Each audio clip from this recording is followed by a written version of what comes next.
A man in surgical scrubs walked into the ICU at 2:47 in the morning, carrying a suppressed pistol tucked beneath his lab coat and a syringe loaded with enough potassium chloride to stop a heart in under 90 seconds. His target was unconscious, sedated, and completely alone. The federal agents assigned to protect him had just been pulled to the opposite end of the building by a staged emergency. The cameras on the third floor had gone dark 11 minutes earlier. Every single layer of protection had been stripped away. Except one. One woman. One night shift nurse who wasn't supposed to matter. One person nobody had ever bothered to take seriously. That was their first mistake. And their last. If this story already has you gripping your seat, hit that subscribe button right now and follow this channel so you never miss what comes next. Stories like this one drop here first. And trust me, you do not want to be the last to know. Smash the like button if you're watching from somewhere new. And drop your city or country in the comments below. I want to see exactly how far this story has traveled. Now let's get into it. The overnight shift at Hartwell General Hospital in Brunswick, Georgia started the way it always did, with someone making a comment about Emily Vasquez that she was never meant to hear. She was at the nurse's station on the third floor, pulling a patient chart off the rack when she caught the tail end of it.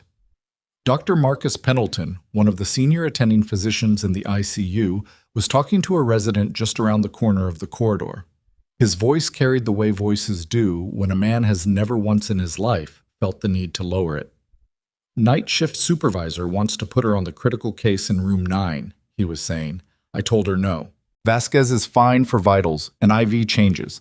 You put her on a complex trauma case, she's going to miss something, and then we're all filling out incident reports until Easter.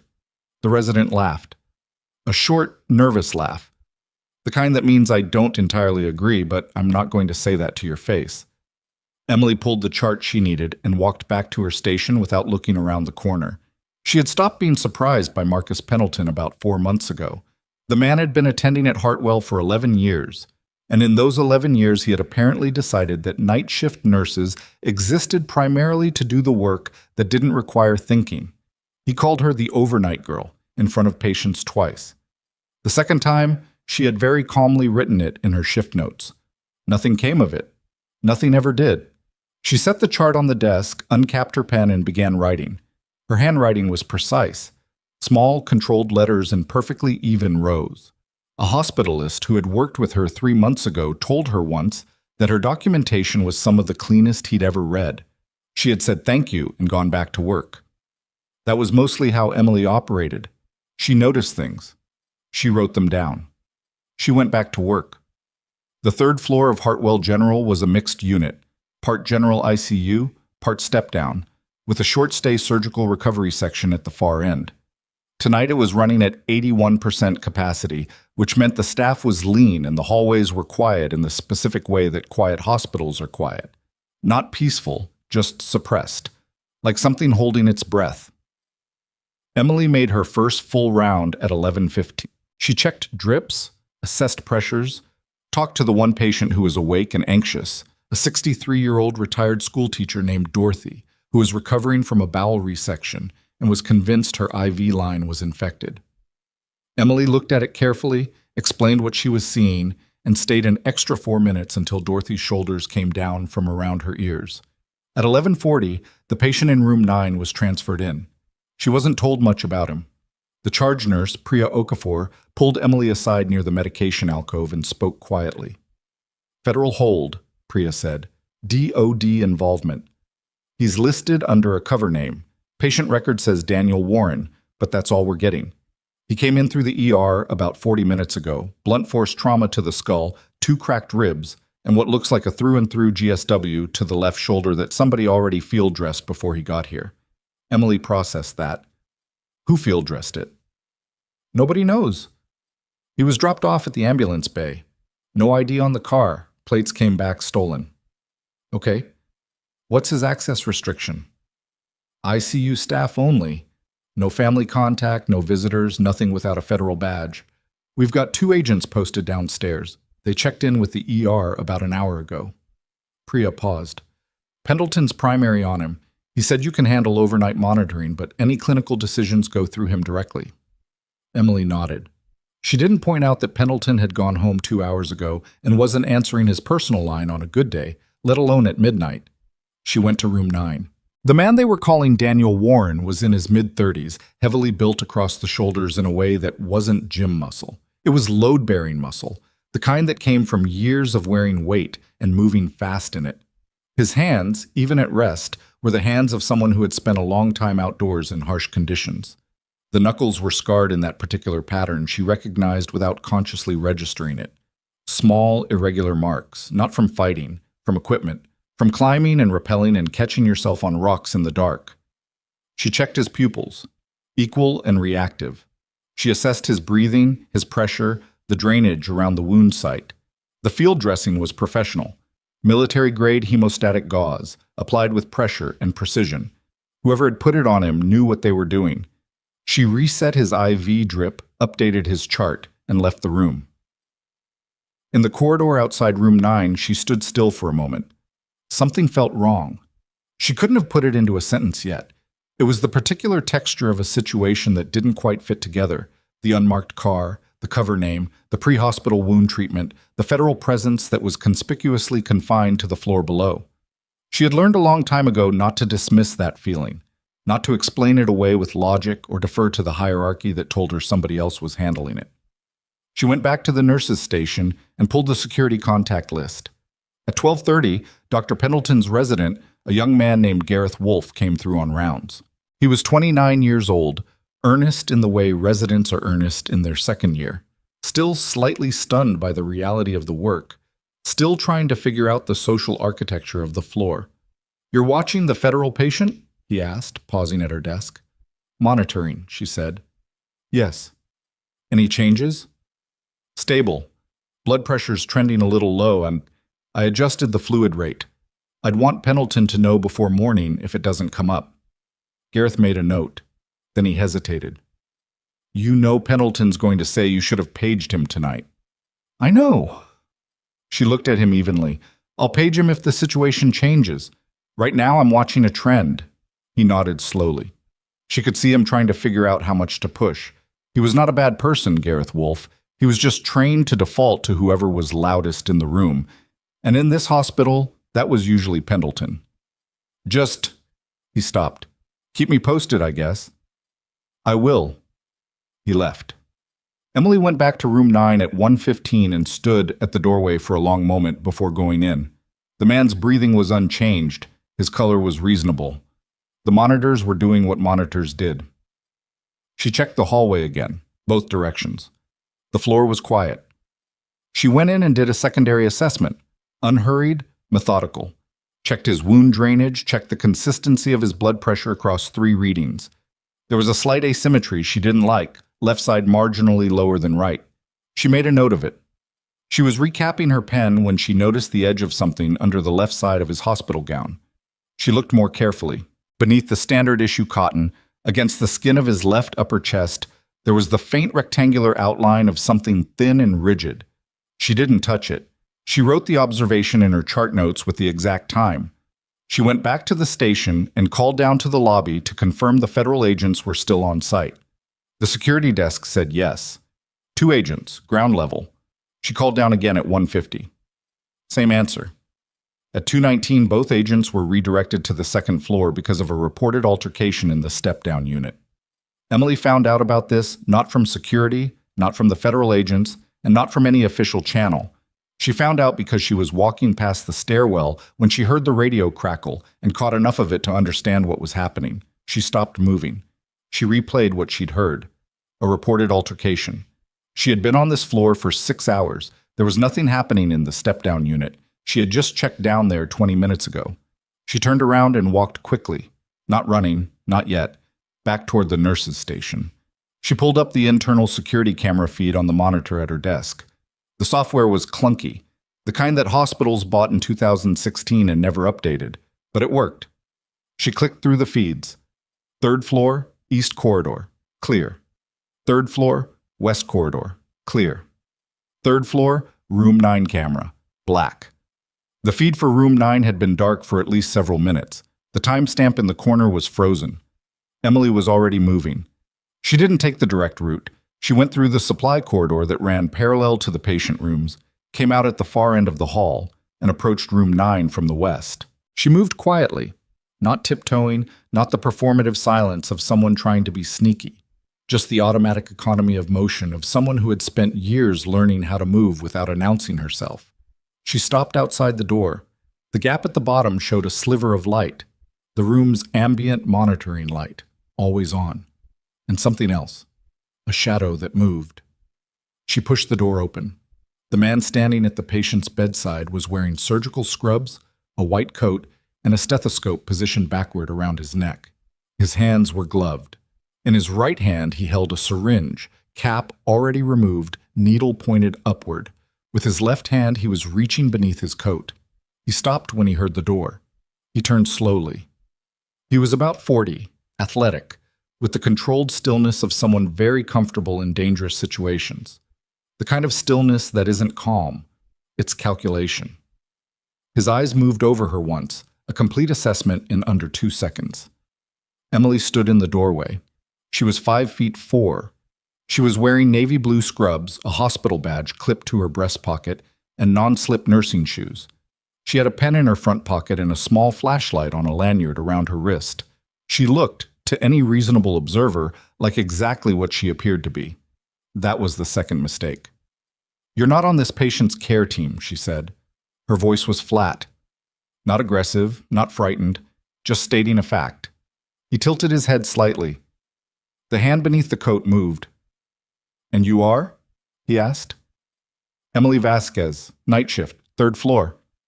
She didn't move from the doorway. "What's in the syringe?" He smiled. It didn't reach his eyes. "Scheduled medication. That medication needs to come from the dispensing cabinet with a logged pull. I didn't see a pull request in the system tonight." "Then you missed it." "I don't miss things," she said. He looked at her the way people look at someone they've already decided doesn't matter. That flat, dismissive appraisal.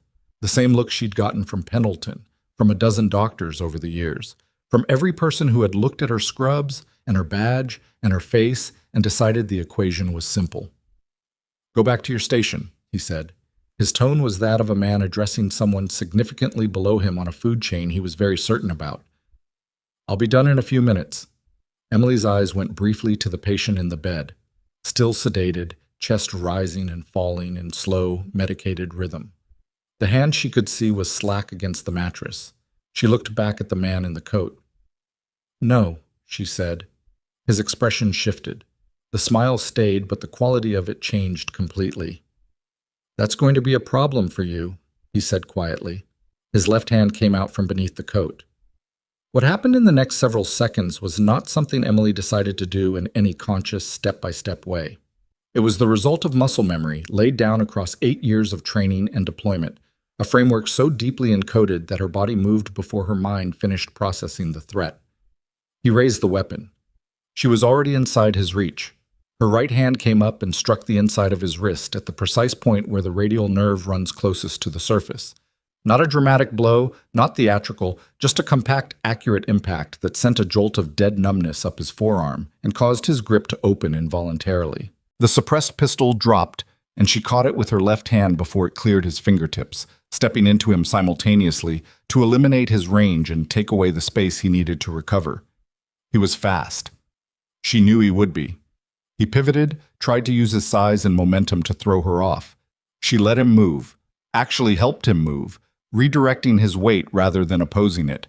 And when his shoulder rotated past the point of control, she locked his elbow from beneath, applied upward torque with both hands, and felt the joint go at the shoulder socket with a sound like a branch under ice. He made a sound, not a scream, a compressed involuntary grunt, the sound a trained person makes when pain arrives faster than suppression. She put him on the floor. It wasn't a fall. He didn't stumble. She directed him down, controlled the descent, and the moment he hit the linoleum, she had his uninjured arm behind him and her knee on the back of his shoulder blade. She reached over, took the syringe from where it had rolled against the bed frame, and set it upright on the bedside table out of his reach. He tried to move. "Don't," she said. He went still. The room was completely silent except for the monitors and the sound of him breathing through clenched teeth. Emily was also breathing, a little faster than normal, a slight bloom of heat across her shoulders, but her hands on him were steady. She kept her weight forward and her position locked. 40 seconds later, she heard feet in the corridor. The door burst open. 2 hospital security guards, then 2 more people she didn't recognize, dark tactical gear, weapons drawn, federal badges visible on chest rigs. They stopped. One of the agents, a woman in her 40s, short hair, the kind of face that had learned to show nothing easily, stared at the scene in front of her. A man face down on the floor, a nurse on his back, a suppressed pistol on the linoleum near the wall. "Ma'am," she started. "He had a syringe," Emily said. "Still on the table. Don't let anyone touch it before you run it." She paused. "And your camera feed for this room's been cut. You'll want to find where that happened." The agent stared at her for another full second. Then she said, "Get me a zip tie." The man on the floor attempted something then, shifted his weight, tried to use the distraction to create space. Emily moved her knee fractionally and pressed 2 fingers into the muscle cluster just below his shoulder blade. He stopped. "Please don't do that again," she said. She said it the same way she'd told Dorothy that her IV wasn't infected. Matter of fact. Not unkind. Just true. By the time the second agent got the zip ties on the man's wrists and helped haul him upright, a third person had appeared in the doorway. Not federal, not hospital security. A man in his early 50s wearing civilian clothes, but carrying himself with the particular posture of someone who had spent a significant portion of his life being the most dangerous person in a room. He looked at Emily. He looked at the man now seated with his back against the wall, wrist dislocated, face entirely blank. He looked at the syringe on the table. He said nothing for a long moment. Then he pulled out his phone and made a call. Back at the nurse's station, Priya was staring at the monitor showing the now active camera feed from room 9. Someone had restored it while Emily was still inside. When Emily came out, Priya looked at her like she had never seen her before. Down the corridor, the door to the stairwell opened and Dr. Pendleton walked through it. Someone had clearly called him in, because he was in his street clothes with his lanyard twisted, his face flushed from moving faster than he usually did. He stopped when he saw Emily standing at the nurse's station. He stopped when he saw the 2 federal agents behind her. He stopped when he saw the man from the room 9 door being walked down the hallway in zip ties with his right arm hanging at a wrong angle. "What happened?" Pendleton demanded. The agent with the short hair looked at him. "Your nurse happened," she said, and she kept walking. Pendleton turned to Emily. His mouth opened. Emily picked up the patient chart for room 9 and made a note of the time. She capped her pen. "His blood pressure came up," she said. "I'll do a reassessment in 30 minutes." She walked back toward room 9. Behind her, she heard Pendleton say something to Priya. A low, tense exchange she didn't fully catch. She caught enough. She caught the word overstepped and the phrase not her call. She pushed open the door to room 9. The man in the bed hadn't moved. His monitors were steady. His breathing was unchanged. She stood at the bedside for a moment and looked at him. Really looked.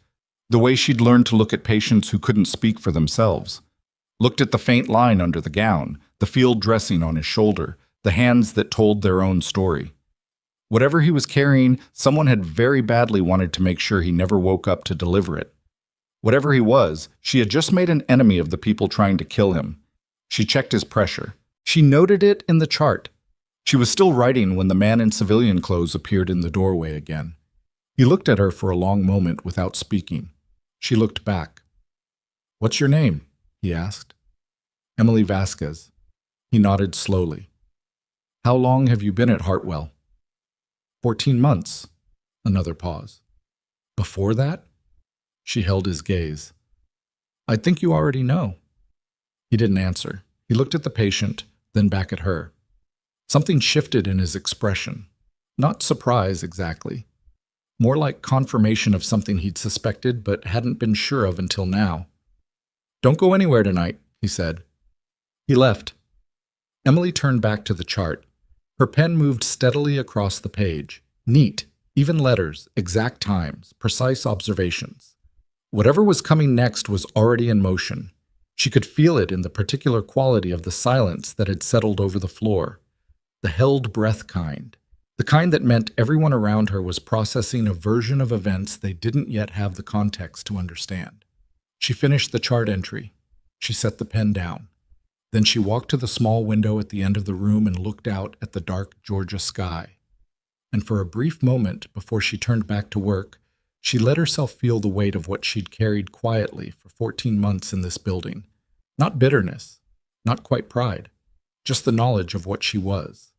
The knowledge that she had never stopped being it, no matter what anyone in this hospital had decided she was when they looked at her badge. Outside, she heard the sound of rotor blades approaching from the north. She turned away from the window. Her hands were steady. The rotor sound grew louder, and then the helicopter was directly overhead, close enough that the window glass vibrated in its frame and the monitoring equipment on the wall trembled in its brackets. Emily didn't move from the bedside. She finished the line she was writing in the chart, set her pen on the tray table, and listened to the aircraft settle onto the rooftop landing pad 4 floors above her. The rotors didn't cut out. They reduced to idle, the particular sound of a helicopter that intended to leave again very soon. She looked at the patient, still sedated, still breathing, still whatever he was to whoever had sent an armed man to kill him. She picked up her pen and went back to work. The 3rd floor corridor outside room 9 had transformed in the 20 minutes since the incident. 2 federal agents were stationed at the door now, one on each side of the frame, and a third had taken a position at the end of the hall near the stairwell. The nurses' station, usually the social center of the floor at this hour, was almost empty. Priya had moved to the far end of the unit and was doing something with paperwork that didn't require her to look at anyone. Gareth Wolfe had reappeared briefly, seen the federal presence, and retreated without speaking. Dr. Pendleton had not retreated.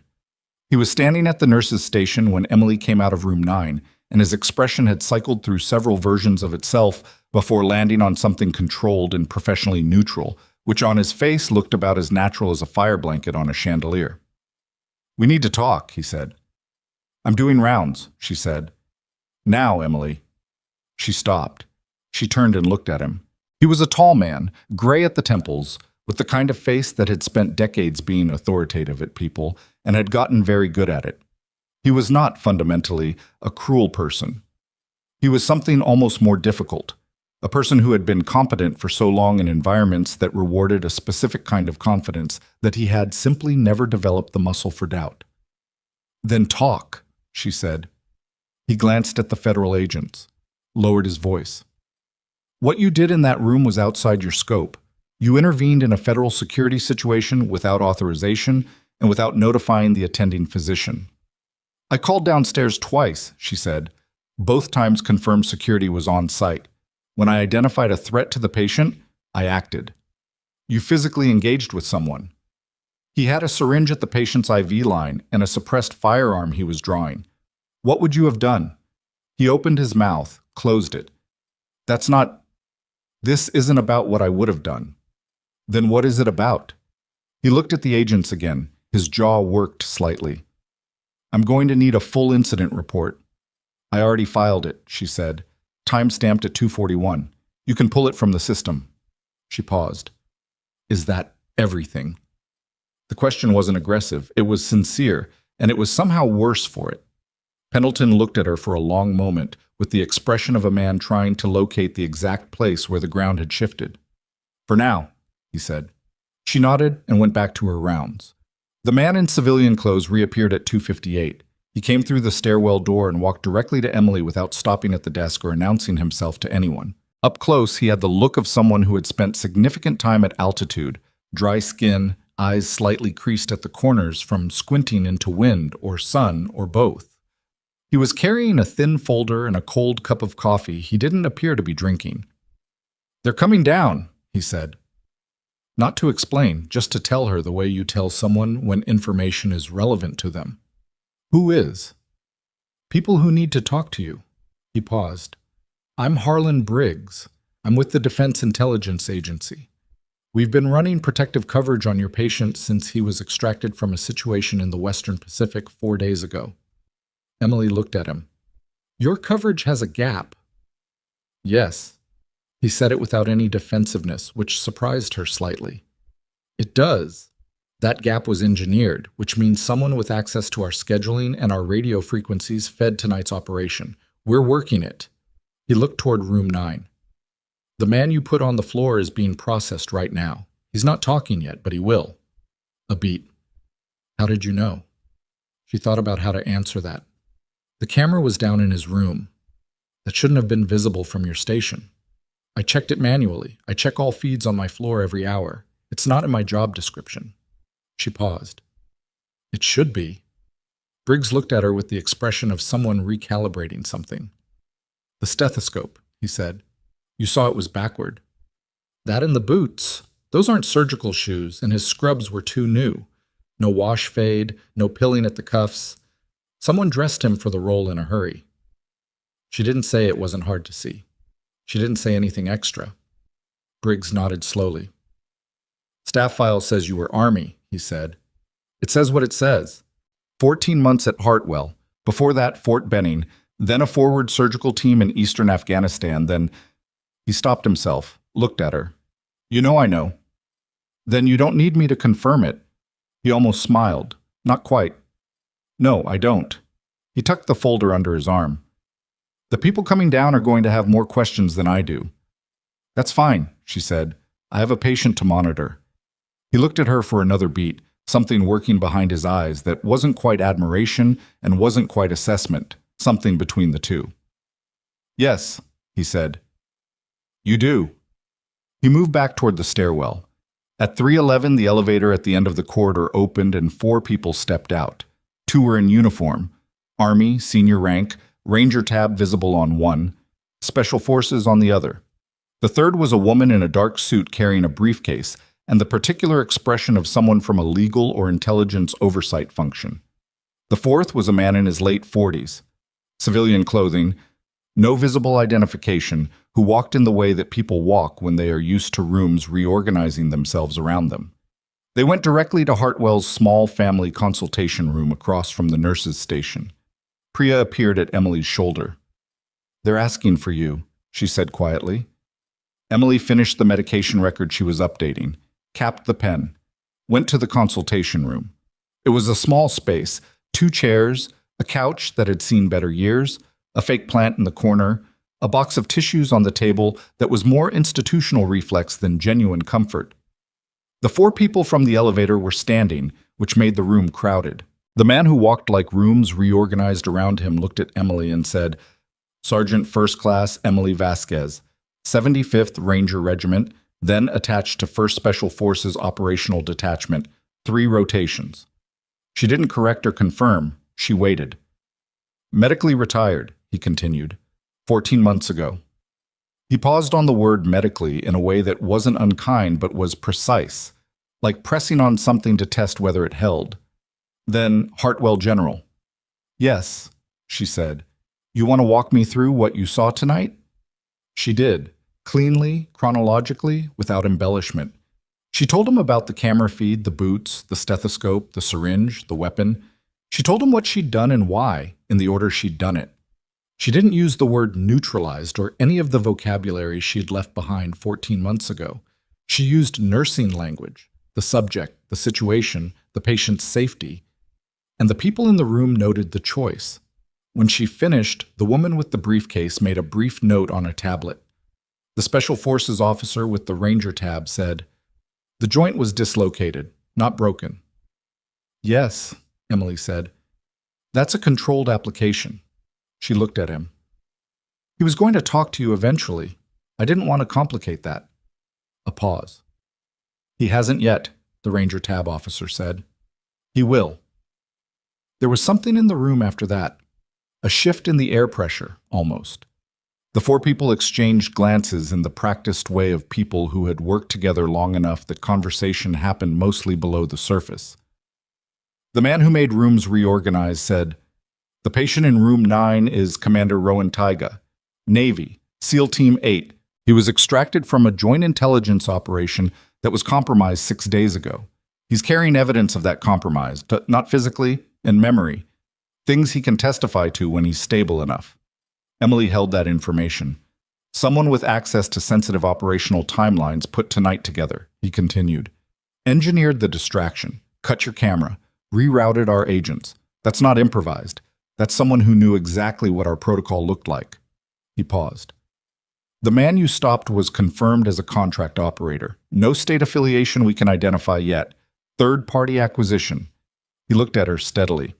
Which means whoever ordered this knows their own footprint well enough to keep distance between themselves and the action. Someone inside, she said. That's the current working assumption. She absorbed this. Why are you telling me? Because you're going to be here when he wakes up, he said. And whoever sent that man tonight is going to want to try again. The consultation room went quiet. Emily looked at the fake plant in the corner, looked at the box of tissues, looked back at him. I have a 12-hour shift, she said. We know. I'm not an agent. No, you're a nurse. He said it without any edge. But you're also the only person on this floor tonight who correctly identified a threat and responded appropriately. So we're asking you to keep doing your job and let us do ours alongside it. He paused. Unless you'd rather we move the patient. She thought about Commander Rowan Taiga in room 9, his field-dressed shoulder, his sealed file, the thing he was carrying inside him that someone wanted so badly they'd put a contractor in surgical scrubs and given him access to the 3rd floor of a civilian hospital. Moving him creates another transit window, she said. The man looked at her. Yes, he said. It does. Then he stays. She stood up. I'll be at the nurse's station. She walked out. The corridor felt different when she came back into it. Not in any visible way, but in the specific atmospheric way of a space that has been recategorized. Hartwell's 3rd floor ICU was no longer just a hospital floor. It had become something else as of approximately 2:47 this morning, and everyone on it, whether they fully understood it or not, was operating inside a different set of stakes. Pendleton was still at the nurse's station. He was on his phone, turned half away, but she could see his face in profile, the slightly pinched look of a man receiving information he wasn't sure how to metabolize. He ended the call when she approached. Administration is being notified, he said. His voice was careful now. The earlier confrontational energy had subsided into something more like strategic caution. That's appropriate, she said. They're going to want to talk to you in the morning. That's also appropriate. He looked at her, really looked, the sustained kind that he didn't typically spend on her. She could see him trying to reassemble something in his understanding, not the event itself, something older than the event. Where were you, he said slowly, before Hartwell? That's in my HR file, she said. He opened his mouth again, then stopped. His jaw worked. She'd seen him confident in this corridor for 14 months, and she'd seen him dismissive, and she'd seen him irritable, but she had never seen him look as he looked now, which was simply like a man who understood for possibly the first time that he had been confidently wrong about something for a very long time. He didn't apologize. She hadn't expected him to, not tonight. Tonight wasn't that kind of night. Get some coffee, she said. It's going to be a long rest of the shift. She went back to room 9. Briggs was standing outside the door with one of the federal agents, going over something on a tablet. He looked up when she approached. Anything I should know? She asked. We've got eyes on the floor now. Cameras restored plus supplemental, and we've got 2 additional agents coming up from the lobby. He paused. The guy you took down, his prints came back to an alias. Real identity is still being worked, but the alias has a history, contract work, mostly Eastern Europe and Southeast Asia. He's been active for about 8 years. She looked at the door to room 9. So he's not going to give you whoever hired him. Probably not voluntarily. Briggs tucked the tablet under his arm. But there was a phone on him. Burner, but it had contact on it from 6 hours ago. We're running the metadata now. He looked at her. The call originated from inside the hospital. Emily was still for a moment. How far inside? She said. We're narrowing it. She looked at the door, then at Briggs. Who has access to our OR scheduling and the ICU assignment system? She asked. Anyone with senior staff credentials, he said. And who knew Daniel Warren was being put in room 9 tonight? Briggs looked at her. His expression didn't change, but something shifted behind it.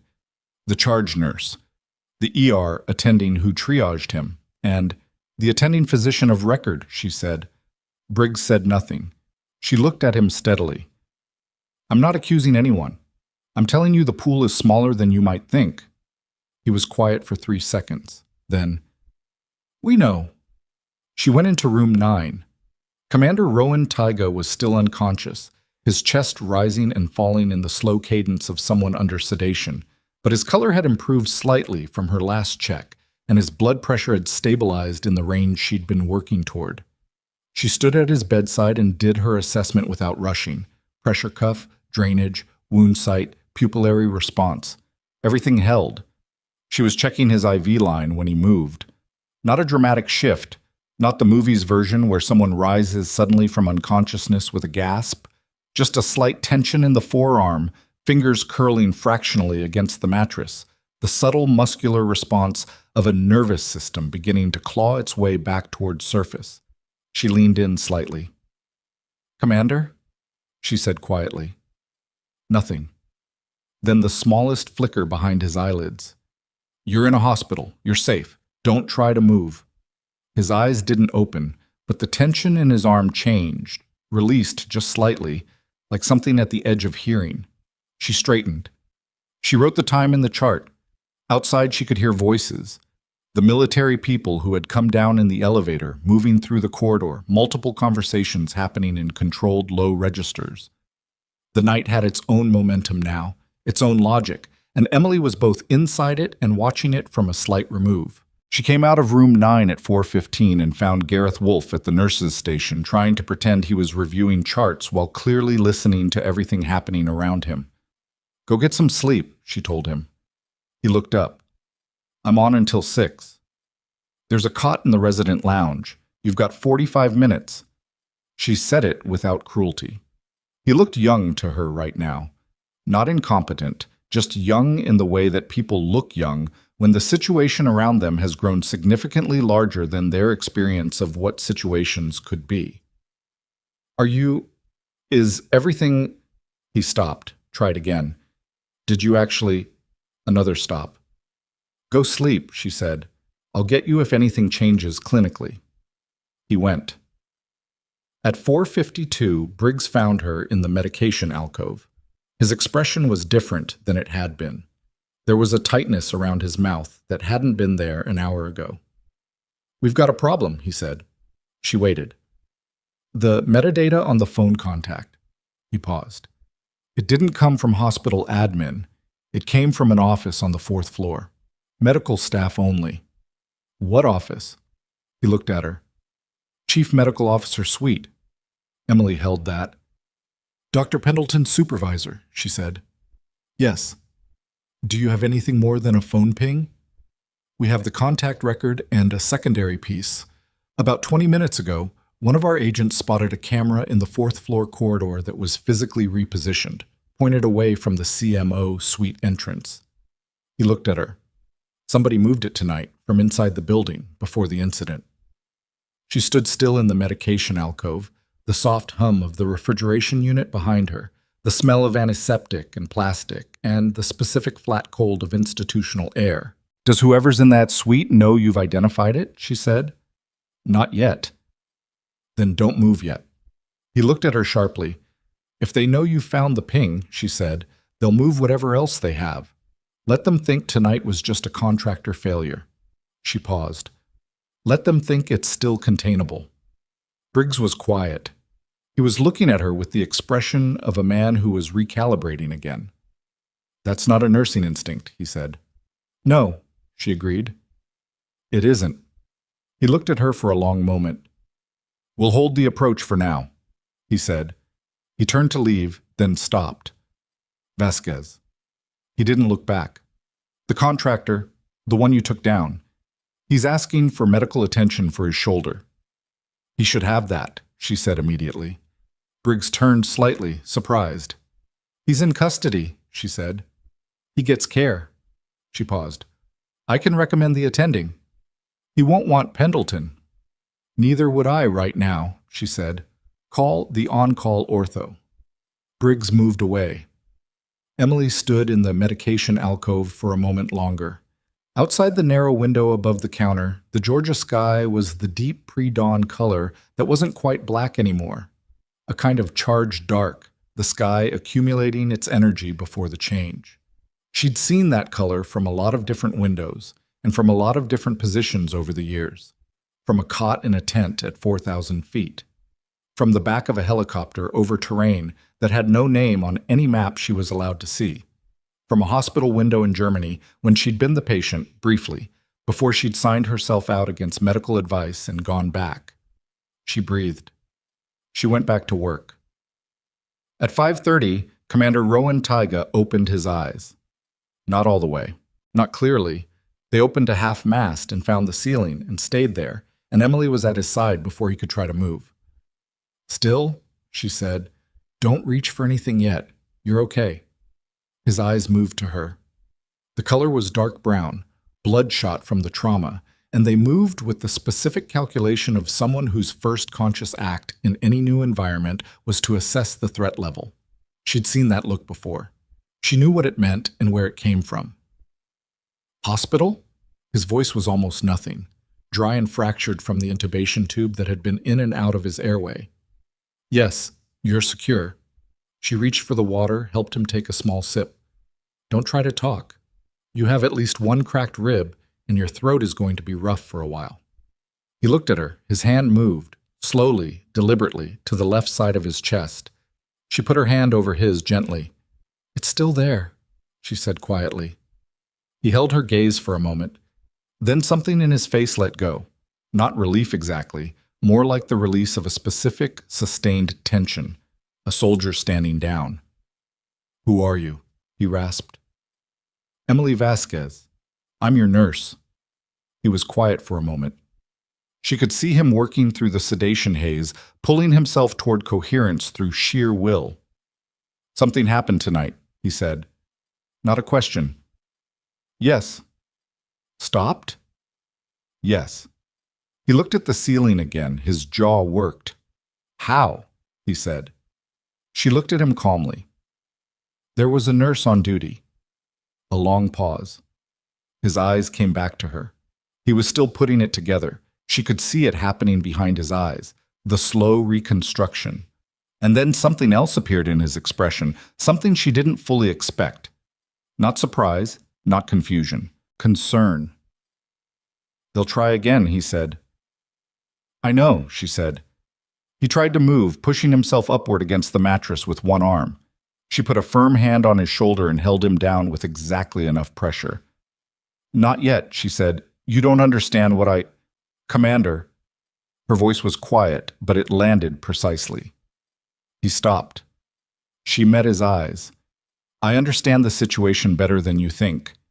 And right now, what you need to do is stay still. Can you do that?" He looked at her.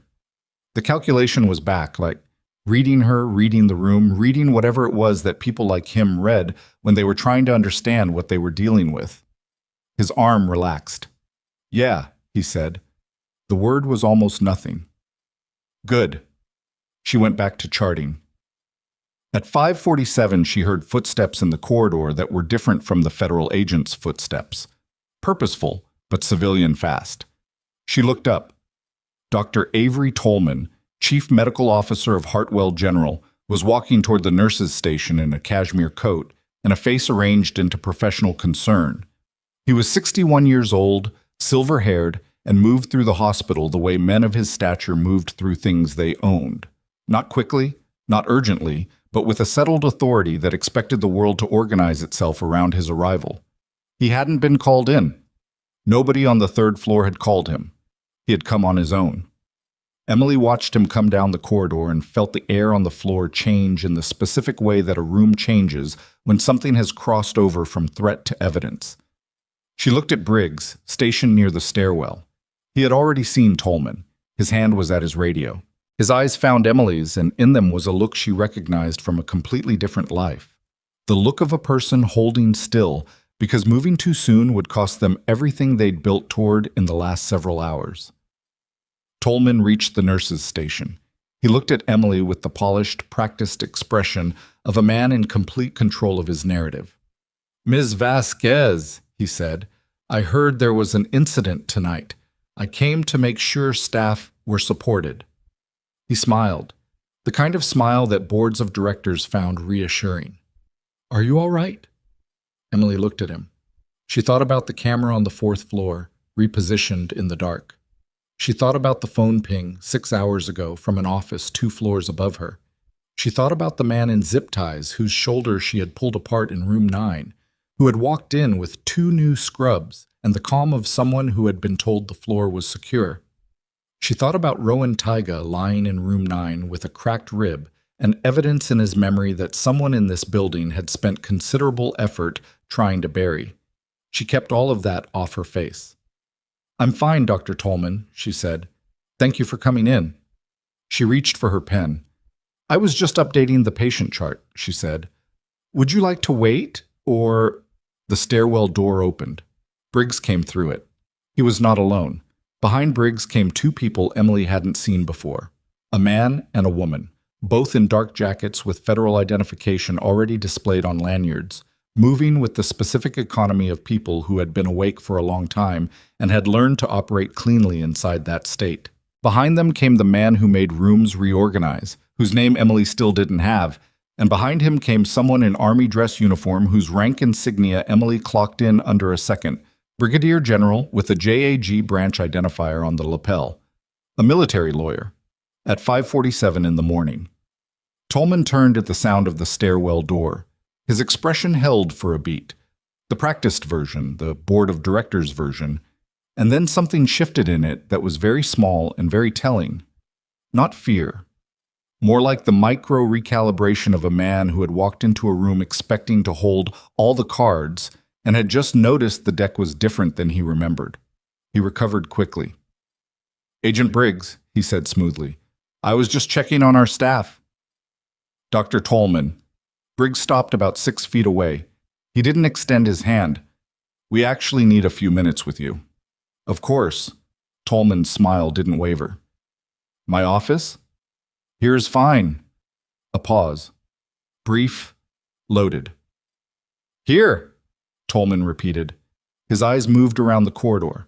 The agents, the uniformed general, Emily at the nurse's station, Priya frozen near the medication alcove with a chart she'd stopped pretending to read. "Here," Briggs said again. The JAG officer stepped forward and said, "Dr. Avery Tolman, I'm Colonel Dana Marsh, Judge Advocate General's Corps. We need you to come with us for questioning related to an ongoing federal investigation. You are not under arrest at this time." She said it cleanly, precisely, the language worn smooth by practice. "However, I would strongly advise you not to access any communications devices until we've concluded our conversation." Tolman looked at her, then at Briggs, then at the man who made rooms reorganize. He looked, briefly, at Emily. Something passed through his eyes then that Emily would think about later. Not guilt exactly, or not only guilt. Something more complicated, something that looked, for just a second, like the expression of a man who had told himself a story about who he was for a very long time and had just felt it develop its first crack. He turned back to Colonel Marsh. "I'll want my attorney," he said. "That's your right," she said. "You can make that call once we're in the consultation room." He nodded once, adjusted his cashmere coat with the small reflexive gesture of a man reasserting his dignity. Then he walked down the corridor ahead of them without being led, which was, Emily thought, a very specific kind of performance. The performance of a man who intended to control the narrative of his own walk to a federal interview. Briggs waited until the group had moved past, then looked at Emily. "You good?" he said. "Yes." She watched the consultation room door close at the end of the corridor. "Did you have enough before he walked in, or did walking in give you something?" "Walking in gave us something." He paused. "Specifically the fact that nobody called him. Shift supervisor didn't call him. Administration didn't call him. Nobody in this building had his number on a contact list for an incident notification at this hour." He looked at the closed door. "He came because he needed to see what had been contained and what hadn't." "And he didn't know you'd already tied the ping to his office." "No." Emily looked at the consultation room door. Then she looked at Priya, who was still standing near the medication alcove, and she recognized the expression on Priya's face. It was the expression of someone absorbing information that retroactively rearranged the furniture of their entire recent past. The charge nurse had worked at Hartwell for 7 years. She had worked under Tolman's authority for all of them. Emily went back to the nurse's station and sat down. She pulled Commander Taiga's chart and updated his waking observation: time, responsiveness, verbal coherence, pain assessment. She noted the movement in his left arm and the deliberate self-inventory. She wrote it all down the way she wrote everything down, exactly, without editorializing, in the language of clinical fact. Her hands were steady. Her coffee was cold. She drank it anyway. At 6:10, the day shift began filtering in. The first nurse through the door was a woman named Rosalind Park, who had 12 years on the floor and an almost physical sensitivity to the atmosphere of a unit. She could tell within 30 seconds of walking onto a floor whether the night had been difficult, and she could tell degrees of difficulty the way a sailor reads wind. She came through the door, stopped, and looked at the federal agents, the military people, the consultation room with its closed door, and Emily at the nurse's station at 6 in the morning with a cold coffee and an expression that gave away nothing. "Okay," Rosalind said slowly. "What happened?" Emily began the handoff briefing. She was 20 minutes into it, covering patient status, medication changes, the incident documentation, the chain of clinical events, when the consultation room door opened and the JAG colonel came out, crossed to Briggs, and said something in a voice too low for Emily to catch. Briggs listened, nodded once, and walked quickly toward the elevator. Whatever had happened in that room had moved something. Rosalind, to her credit, kept her eyes on Emily and her attention on the handoff. "The man in room 9, she said. "What do I need to know clinically?" "He's awake as of 57 minutes ago. BP is stable in a range I've been adjusting towards since 02:30. The shoulder wound is clean, but he's going to want to pick at the dressing. Watch for that. He's alert and oriented, but don't let him convince you he's more mobile than he is." Emily paused. "He'll try." "Noted." Rosalind made a note. "And the situation around him?" "Federal case, active. You'll have 2 agents on the door. Anything clinical goes through you. Anything else goes through Agent Briggs." Rosalind looked at the closed consultation room door. "Is that Dr. Tallman in there?" "Yes." Rosalind said nothing for a moment, then, "All right." She was a good nurse. She took what was given, processed it efficiently, and moved. Emily finished the handoff, collected her bag from the locker, and was walking toward the elevator when Pendleton came around the corner from the stairwell. He was still in his street clothes, which meant he'd been in the building since she'd last seen him and hadn't left. He looked tired in the way that people look tired when they've spent several hours with information they haven't been able to resolve. He stopped when he saw her. She stopped. The corridor was empty of other staff at this exact moment, which meant the thing that happened next happened without an audience, which was, Emily thought, probably better for both of them. He said, "I owe you an apology." She waited. "Not just for tonight," he said. He looked like the words had cost him something to locate. They probably had. He stopped. "I've been doing the thing where I decide what someone is before I look at them properly. I'm good at it. It's a bad habit I've gotten good at." He looked at the floor briefly, then back at her. "I've been doing it to you for 14 months. Emily looked at him. He was not a bad person. She'd never thought he was a bad person. She'd thought he was a specific type of person, capable, confident, and therefore incurious about his own blind spots. And she'd understood that such people didn't usually change unless something made the cost of not changing visible enough to be unavoidable. Something had. "I know," she said. "I'm going to do better," he said. "Okay." He looked at her. "That's it?" "That's it," she said. "I'll see you tomorrow." She went to the elevator. She was almost at the lobby when her phone buzzed. A text from a number she didn't recognize. "Don't leave the building." Briggs's number, she assumed, since nobody else had it. She stopped in the lobby.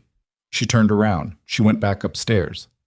At 7:15, she was in a different consultation room on the 4th floor, a larger one, clearly an administrative space, with an actual conference table and chairs that didn't have foam coming through the upholstery.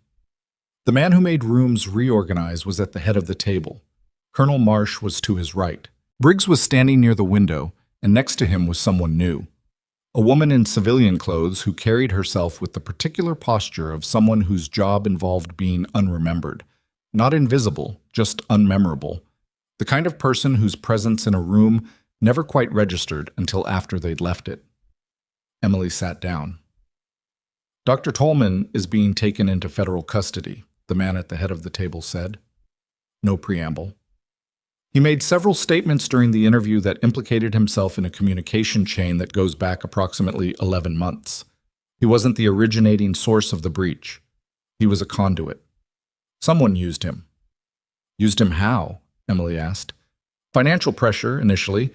His private medical practice has been running at a deficit for about 3 years. Malpractice settlement 2 years ago that wasn't fully covered by insurance. He started providing scheduling information to a third party approximately 11 months ago. Didn't know the full downstream use of it initially. The man paused.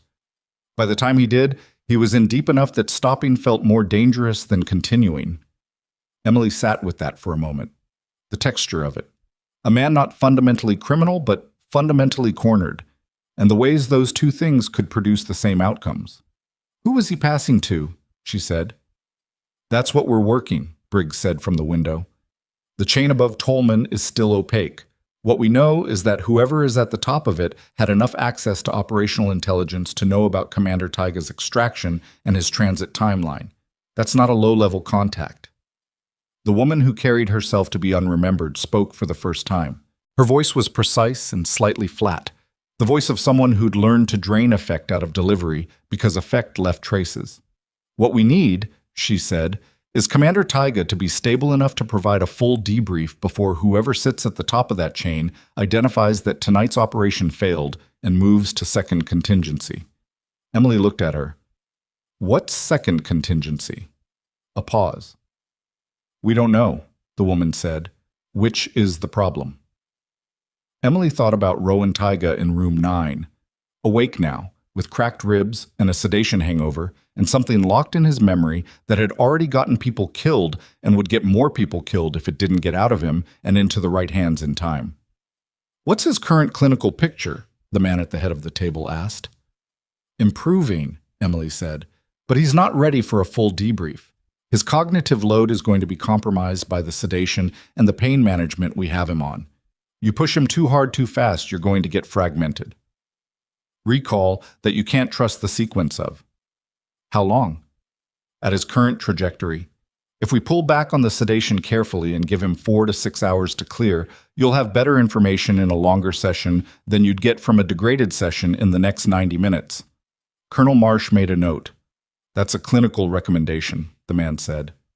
Yes, Emily said. We're also making a security recommendation, he said. He looked at her steadily. We want you to remain on the floor. She looked at him. My shift ended. We know. You'd be here in an advisory capacity, not a clinical one. Rosalind Park has the clinical lead. But Taiga responded to you. He's oriented around you in his first window of consciousness, and we'd like that consistency maintained going into the debrief period. He paused. Also, and I want to be direct about this, we don't know the shape of the second contingency. We know it's likely to come through the building again because the alternative is an extraction operation that creates its own exposure. If something moves on this floor in the next several hours, I want someone there who has already proven she can handle it. The room was quiet. Emily looked at the table. She thought about her apartment, the drive home, the particular quality of morning light in Brunswick that came in low and golden through the kitchen window, the coffee she would make, the nothing she would do for the 6 hours she usually slept before doing it all again. She thought about what it felt like to be that person, the night shift nurse nobody briefed on federal cases, the woman in scrubs in the corridor who was easy to look past. She thought about Rowan Taiga's hand tensing on the mattress. Okay, she said. She went back downstairs. The third floor felt different in the daylight hours. Busier, louder, the day shift energy that was distinct from night's compressed quiet. Rosalind had the unit running cleanly. The federal agents on room 9's door had been rotated to fresh people. The corridor near the nurses' station had been cleared of the overnight's accumulated temporary infrastructure. The extra chairs, the secondary radio station someone had set up near the stairwell door, the general residue of a floor that had briefly become something other than a hospital floor. Emily went to room 9. Taiga was awake, more awake than she'd expected. The sedation was clearing faster through his system than a standard patient, which told her something about his baseline physiology, which was itself data she filed away. He was propped slightly on the adjustable frame, and he was looking at the door when she came through it, which meant he'd been watching the door, which meant he'd been tracking sound in the corridor and had heard her before she arrived. "You came back," he said. His voice was better, still rough, but carrying more structure. "I work here," she said. "Your shift ended. You heard that? Sound carries in hospitals." He watched her cross to the bedside. "Why are you still here?" "They asked me to stay." She checked his pressure without making it a production. "And your trajectory is good, but not so good that I wanted to hand it off without seeing the next window." He was quiet for a moment. She could feel him deciding how much to press. "The person who came in last night," he said, "in custody. He was sent by someone." "We know." "That someone—" He stopped, adjusted his breath around the rib pain. "They know the operation timeline, which means they have access to something above the tactical level." "That's the current assessment, yes." He looked at her. His eyes were clear now, fully clear, the sedation entirely burned off by whatever metabolic efficiency drove people like him. There was something very direct in the way he looked at people, like he'd never developed the social habit of softening his attention. "Who are you?" he said. Not the version from earlier, the confused, surfacing version. This was the deliberate version. "I told you. Emily Vasquez, night shift nurse."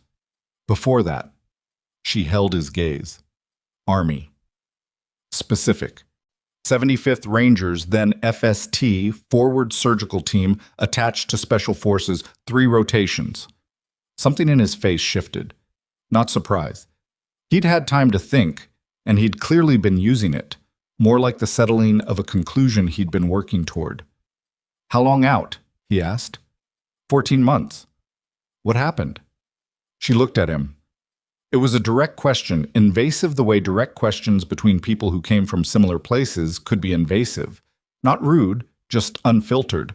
They came from cultures that didn't tend to wrap difficult things in social insulation. "IED," she said. "I was on the wrong side of a vehicle. Traumatic injury to the left knee, partial nerve damage." She paused. "I was operational for about 8 months after that. Then I wasn't." He was quiet. "I'm fine," she said. It came out slightly shorter than she intended. "It's not a thing that comes up.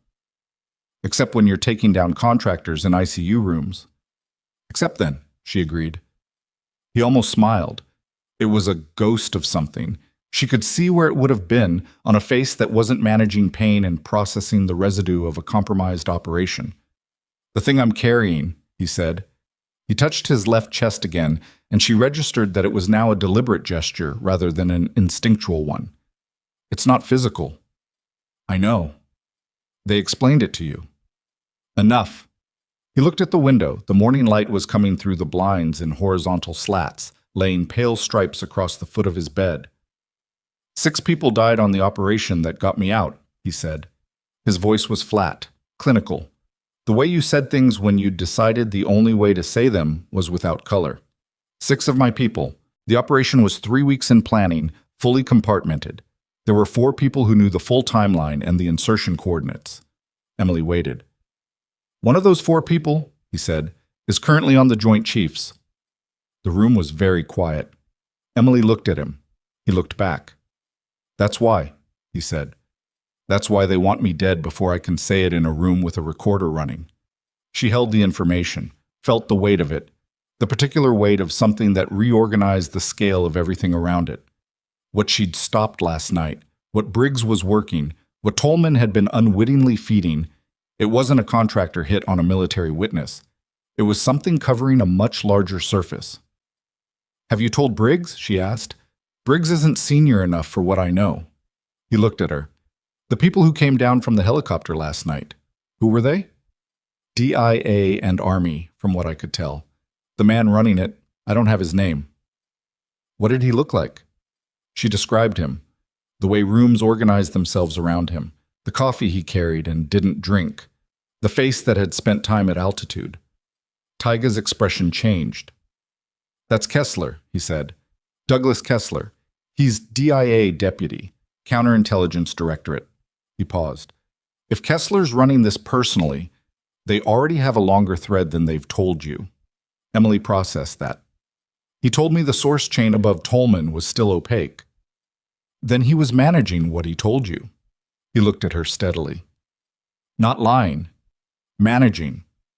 She thought about Kessler's face, about the recalibration she'd seen happening behind his eyes, about the things he'd said and the shapes of the things he hadn't. "Okay," she said. "What?" "I'm not surprised." She straightened. "He's running a federal counterintelligence operation at 4 in the morning in a civilian hospital.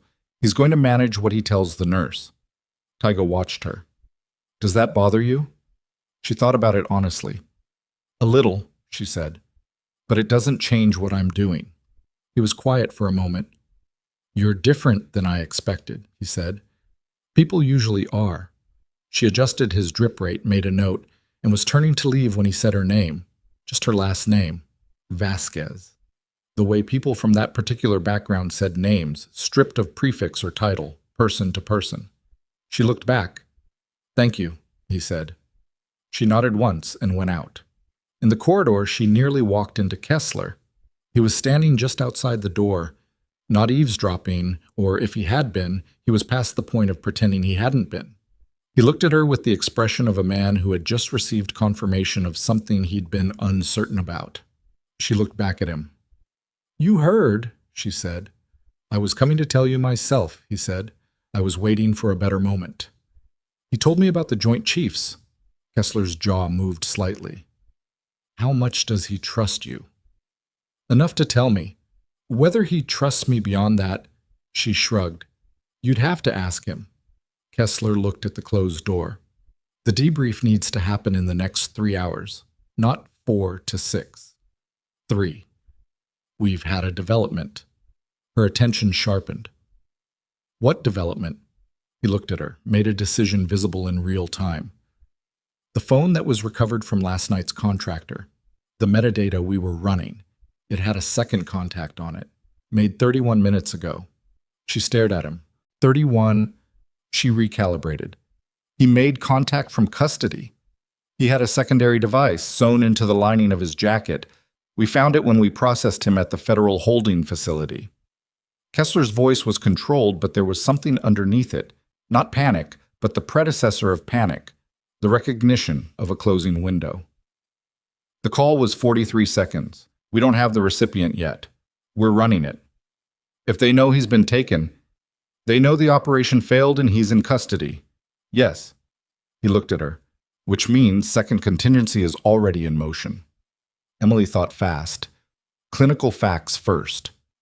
He's not ready for a hard debrief. His cognition is coming up, but we're talking about precise recall under pressure. If you push on a compromised nervous system, you're going to get sequence errors that contaminate the testimony.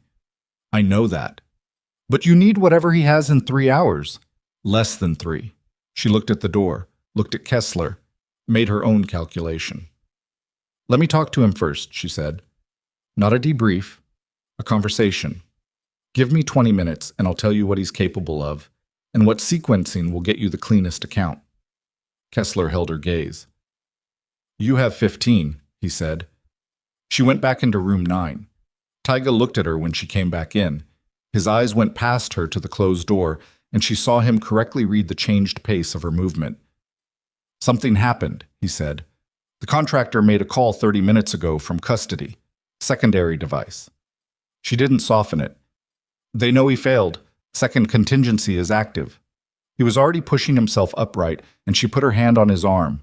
Not forcing, just contact. "You need to debrief in the next 2 hours," she said. "I need to know what you can give them cleanly and what's going to fragment." He looked at her. She could see him doing his own assessment, not of the situation, of himself. The specific practice self-inventory of someone who had learned to know exactly what his system was and wasn't capable of under various conditions. The insertion coordinates, the timeline compromise, the chain of contact. "That's clean," he said. "I can sequence that without gaps." He paused. The identity of the Joint Chiefs source. I have a name, and I have corroborating evidence. The evidence is 2 hours of testimony. There's no short version that holds up to scrutiny. Then we start with what's clean, and we time the rest, she said. We give Kessler the chain first, enough to act on in the short term, and we protect the testimony on the source for a controlled session. He looked at her. You're not supposed to be making those calls. No, she agreed. Do you have a better idea? A pause. No, he said. She went to the door and opened it. Kessler was still in the corridor. She held up 2 fingers, then pointed at the room. He nodded. She turned back to Taiga. She needed to adjust his pain management before anyone put significant cognitive demand on him. She needed the level low enough that he was clear, high enough that the rib pain wasn't splintering his concentration. She drew up the adjustment at the bedside, checked it, and administered it with the specific attention she gave to every precise task. Not fast, not slow, just exactly right. This'll take about 8 minutes to shift your baseline, she said. Then we start. He watched her. You know your job, he said. Yes, she said. I do. She was writing the medication note when the door opened, not Kessler. The federal agent who'd been on the door. A different one, fresh rotation, someone she hadn't seen before. He came in 2 steps and stopped. Ma'am, he said. He was looking at her. Agent Briggs needs you outside. I'm in the middle of a clinical procedure. Now, ma'am. She capped the syringe, looked at Taiga. He was already watching the agent with the flat calculation she'd seen in his eyes the first time they'd opened. She went to the door. Briggs was in the corridor, and the look on his face was the look she'd been trained. In a completely different context, in a completely different life, to recognize as the look of someone who had just received information that changed the perimeter of the situation. Talk to me, she said. We ran the second call from the contractor's device. He paused. The pause was very short, but she felt its weight. The recipient is in this building. She held herself still. They called someone in this building, he said. 31 minutes ago. The signal places it on this floor. Emily looked down the corridor. The day shift. New nurses, new techs, the orderly who'd come through at 7 to handle the linen run, the pharmacy tech who'd delivered the morning medication cart at 7:40. All of it. All of it was now a potential surface. Who has access to room 9 in the next 2 hours, she said. That's what I need from you, Briggs said. You know this floor, you know these people. You know who belongs here and what doesn't fit. She looked at the corridor. She looked at the medication cart parked near the far end of the hall. It was in a slightly different position than it had been 20 minutes ago. She looked at the pharmacy tech, a young man she'd seen perhaps 3 times since starting at Hartwell. Unremarkable face, efficient movements, the kind of person whose presence in a corridor never quite registered until after he'd left. He was gone, but the cart was still there, and the cart was parked directly outside room 9. She said, "Get everyone off this floor." Briggs looked at her. "Now," she said, "and don't open that cart." Briggs moved fast. He had his radio up before Emily finished the sentence, and the call went out in the clipped, compressed language of people who had rehearsed for exactly this kind of moment. Floor evacuation, 3rd level, non-announced, all non-essential personnel to stairwells, no elevator use. The agents on the corridor were already moving, hands out, voices low and firm, directing the day shift nurses toward the far stairwell with the practiced efficiency of people who understood that speed mattered more than explanation right now. Rosalind Park appeared from the medication alcove and stopped when she saw the movement in the corridor. "What?" "Stairwell," Emily said. "Take your staff, now." Rosalind looked at Emily's face. She looked at the agents. She made the calculation in under 2 seconds. "All right," she said, and her voice shifted into charge nurse register. "Clear, flat, immediate. Everyone with me. Let's go." Emily went back into room 9. Taiga was already halfway upright, which told her he'd heard enough through the door to have drawn his own conclusions. She crossed to him quickly. "We have a potential device in the hallway," she said. "I need to move you." He looked at her. "How bad?" "I don't know yet. Can you stand?" "Yes." She pulled the IV line from its pole and wrapped it efficiently around the bag. enough slack to manage movement. She helped him swing his legs over the edge of the bed. He moved faster than a man with cracked ribs should have been able to, which was either impressive or going to cost him later, probably both.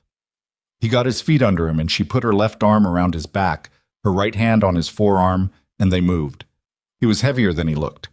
The muscle mass that read as lean at rest was substantial under her hands, and the first 2 steps were rough as his nervous system argued with his pain management about what was going to happen.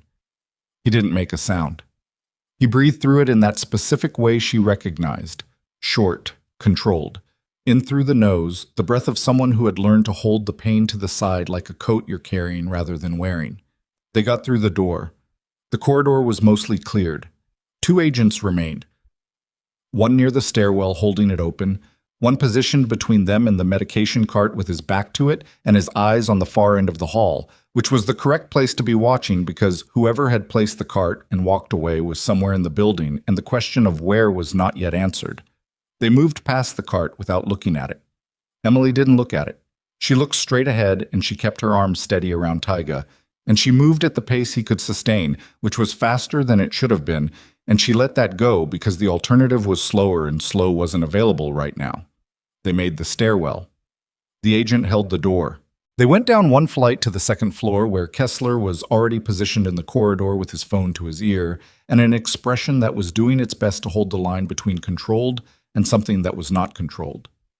He looked at them, at Emily's arm around Tyga, at the IV bag she was managing in her right hand, at the fact that she had gotten him out of the room and down the stairs before Kessler had finished coordinating the floor evacuation. He ended his call. EOD is 4 minutes out, he said. Who was the pharmacy tech? Emily said. We're running the ID now. His badge was legitimate here. Issued 3 weeks ago for a temp placement. The agency that placed him is a shell. He paused. We're working it. He's still in the building? Probably not. We've got exits covered, but he had a 6-minute window before we locked down. His jaw tightened slightly. Probably enough. She looked at Tyga. He was managing his own weight now, one hand on the wall, breathing steadily. The color in his face was reasonable, given everything it was being asked to accommodate. He needs to sit down, she said. They moved him to a chair in the 2nd floor corridor. She checked his pulse, elevated, which was expected, and his pressure on the portable cuff an agent produced from somewhere, which was holding. She readjusted the IV bag on the wheeled pole that materialized from a supply alcove and stood with him while Kessler worked his phone at the far end of the corridor. Tyga looked at her. You pulled that IV without spiking the line, he said. I'm going to need to re-spike it in about 4 minutes, or we're going to have a backflow issue. I know, he paused. I mean, you pulled it clean, under pressure. She glanced at him. I pull IVs every day. Not usually while evacuating a federal witness from a potential bomb threat. First time for everything. She checked the line, opened a supply kit from the emergency cart against the wall. Hold still. She re-spiked the line with the spare kit, flushed it, checked the connection. Clean. She hung the bag on the pole and stepped back. From upstairs she could hear movement, heavier footsteps, equipment, the EOD team arriving faster than 4 minutes, which meant Kessler's estimate had been conservative, or they'd pushed hard from wherever they'd been staged. The building was not a small operation. None of this had been improvised. Kessler came back down the corridor. The cart, he said. EOD's looking at it now. He looked at Tyga. We need to talk about timeline. Vasquez said 2 hours for a clean debrief, Tyga said. She's right. We may not have 2 hours. You pull me into a debrief room in this condition and push for speed, you're going to get a sequence I can't stand behind under cross. Tyga's voice was measured, not confrontational, just precise, the way someone is precise when they know exactly where the line is. You need it clean. I need time. Kessler looked at Emily. There was something in that look, not quite frustration, something more like the look of a man who was used to being the most informed person in a room and was recalibrating to a situation where that was no longer straightforwardly true. What do you need from me clinically? He said to Emily. A clean room, a bed, or at minimum a reclining position? 2 hours of monitored rest and pain management titrated to keep him clear without suppressing recall. Then a debrief room. She paused. And I want to be present for the first hour of the debrief. Kessler blinked. You want... He's calm when I'm there, she said. Calm means cleaner recall. That's not a personal preference. It's physiology. She held his gaze. I'm not asking to participate. I'm asking to observe and intervene if I see signs of cognitive overload that are going to corrupt your testimony. Kessler looked at her for a long moment. Fine, he said. He walked away. Taiga looked at Emily. You negotiated that, he said. I made a clinical argument, she said. It was a negotiation. Then it was a negotiation that happens to be clinically sound. She checked his temperature with the scanner from the cart. Stop talking. Save it for the room. He almost smiled again. This time it made it slightly further across his face before the rib pain recalled it. The EOD team confirmed the medication cart at 8:47. The device was real.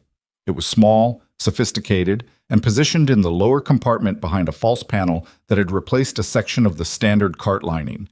Not large enough to level a floor. Specifically sized and positioned to direct force through the wall into Room 9's oxygen delivery system and trigger a secondary ignition with the medical gases. It wasn't designed to blow up a hospital. It was designed to kill one specific person in one specific room and make it look, in the initial chaos, like a medical equipment failure.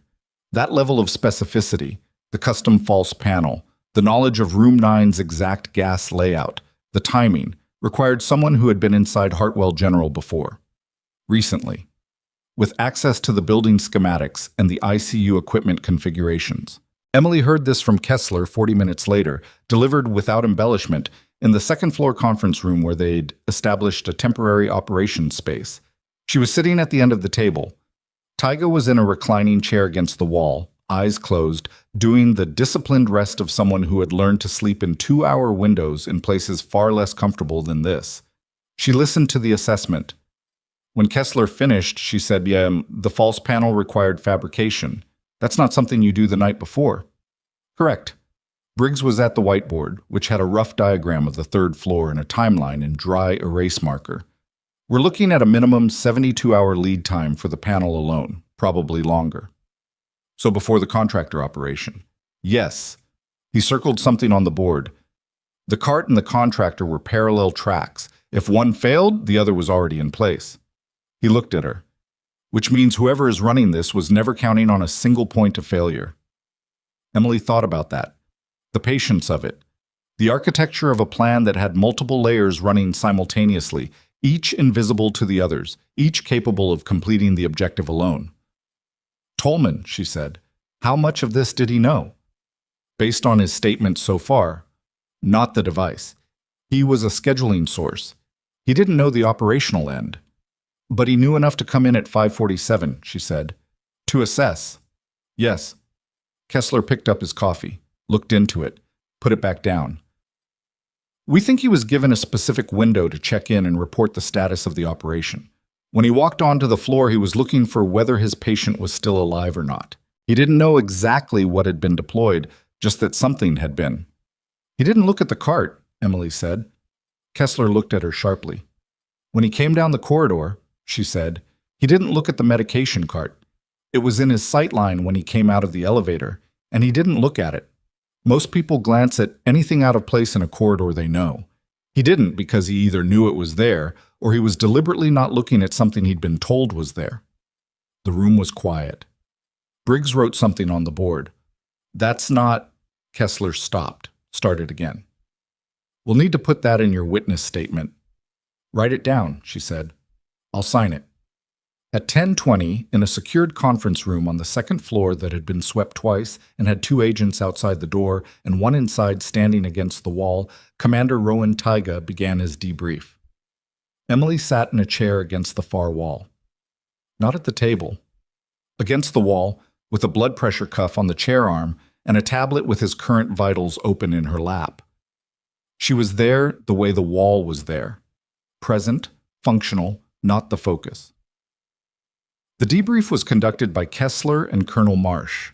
A digital recorder on the table, 2 additional agents taking parallel notes, a legal timestamp running on an independent device. The room was carefully lit, nothing harsh, nothing that was going to create fatigue at a rate faster than the debrief itself would. Tyga talked. He talked for 47 minutes without stopping, and Emily listened to all of it while monitoring his respiratory rate and his color and the micro-expressions of pain management that she'd learned to read in people who were determined not to show when something was costing them. He was precise. He was sequenced. The information came out in clean chronological blocks, each one verified by the timestamps he cited from memory with the accuracy of someone who had spent his career in environments where getting times wrong had body counts attached. He named the 4 people who had known the full operational timeline. He described the anomaly he'd identified in the intelligence feed 48 hours before extraction, a data pattern in the communications traffic that had been too clean, too timed, the kind of clean that meant someone was managing what was being seen rather than simply monitoring. He named the member of the Joint Chiefs. He said the name the way he'd said everything else, without drama, without emphasis, just as the next piece of information in a sequence that needed to be delivered completely and accurately. A name, a rank, a specific set of actions, dates, and communications that he had observed, participated adjacent to, or had documented evidence of through his own operational records. The room absorbed it. Colonel Marsh's pen kept moving. Kessler's face was absolutely still. Emily watched Tyga's color and his breathing and the way his right hand was resting on the table. Occasionally the fingers would close slightly, just slightly, the micro-tension of someone pressing through something, and then release. She noted the timing. She noted when the frequency increased. Around the 23rd minute, when the sequence he was describing had involved watching people he'd served with die in a situation that had been deliberately compromised. She didn't say anything. She didn't intervene. The story was his to tell, and it needed to be told intact. At the 47-minute mark, she said, "He needs 10 minutes. Kessler looked at her. His respiration rate has gone up 12%, and he's been managing rib-level pain for the last 8 minutes. 10 minutes. Water. Position change. You'll get better material from a rested system." Tyga looked at her from across the room. Something in his face, not gratitude exactly, something quieter. The acknowledgement of being seen accurately. 10 minutes, Kessler said. The debrief resumed and completed at 12:14. When it was done, when Kessler and Marsh had stepped out, and the recording equipment was being secured, and it was just Emily and Tyga and the agent by the wall, Tyga leaned back in the reclining chair and looked at the ceiling with the specific emptiness of someone who has poured something out and hasn't yet begun refilling. "Is it enough?" Emily asked. "It's everything I have," he said. "Whether it's enough depends on things I can't control from here." She checked his pressure. It was lower than she wanted. Not alarming, but trending. "I'm going to get you back to a monitored room," she said. "Third floor?" "Second floor, at least for today." She began packing the portable kit. "The third floor is still being processed." He was quiet for a moment. "The device? Gone. EOD handled it. The tech who placed it? Still being located." She didn't dress it up. "They haven't found him yet." Tyga nodded slowly. "They won't," he said. It wasn't fatalism, just the knowledge of someone who understood what professional disappearance looked like when it was executed properly. "Maybe not," she said, "but they have enough without him." He looked at her. "How are you holding up?" The question caught her slightly sideways. Not because it was unexpected from him. She'd taken the measure of him well enough by now to know he was the kind of person who asked. But because it had been a long time since anyone in a professional context had asked her with any expectation of a real answer. "I've been awake for," she calculated, 23 hours. "That's not what I asked." She looked at him, looked at the middle distance. "I'm okay," she said. "I'll be better when you're stable and I've slept." "And after that?"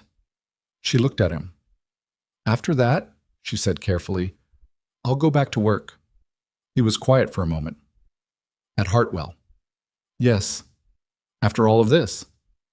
"That's my job," she said. "It was my job before this, and it'll be my job after." She closed the kit. "Not everybody's path goes back, mine does." He looked at her with the expression he sometimes had, the sustained, direct attention that didn't soften or look away. I think you're more than Hartwell can actually use, he said. Maybe, she said, but they needed me last night. He had no answer to that. She went to find Kessler. He was in the corridor outside on his phone, but he ended the call when she approached. Tallman, she said, where are we? Federal custody, formal charges being drawn up. Wire fraud, obstruction of a federal investigation, and accessory. The charge structure is still being built, but he's not walking out. He paused. His attorney is already there. He'll probably cooperate on the chain above him in exchange for consideration on the lower charges. And the name Tyga gave you. Kessler looked at her steadily. That process is going to take time. That is not something that happens in a news cycle. That's months of additional investigation, corroboration, legal architecture. But he paused. But it started. What Tyga gave us today is the foundation. Will he be protected? Fully. He'll be moved to a secure medical facility within the next 6 hours. She nodded. Vasquez. He held her gaze. What you did. From last night through this morning. The clinical work, the tactical assessment, the debrief support. I want it formally documented. My incident reports are already in the Hartwell system. I mean documented on our side, the DIA side. He paused. With your permission. She looked at him. Why? He looked like he was choosing his words. Because there are people in my organization who need to see what right looks like, he said. Sometimes I find it in unexpected places, and I think it's worth documenting. She held that for a moment. Okay, she said. She went back to her patient.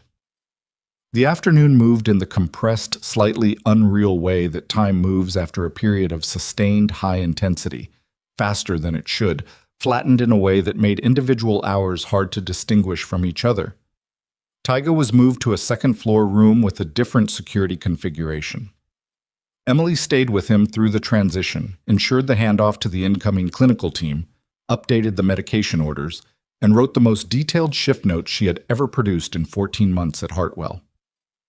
At 3:15, Pendleton appeared in the second-floor corridor. He was in his white coat now, the one that meant he was back in clinical mode rather than the street clothes version she'd last seen him in. He walked to where she was standing at the nurse's station, and he stopped a respectful distance away, which was itself a change from his standard geometry. Administration wants to see you at 4, he said. I know. They sent a message. He nodded, stood there. There was something unresolved in his posture. Not the earlier apology which he'd made and which she'd received, but something else.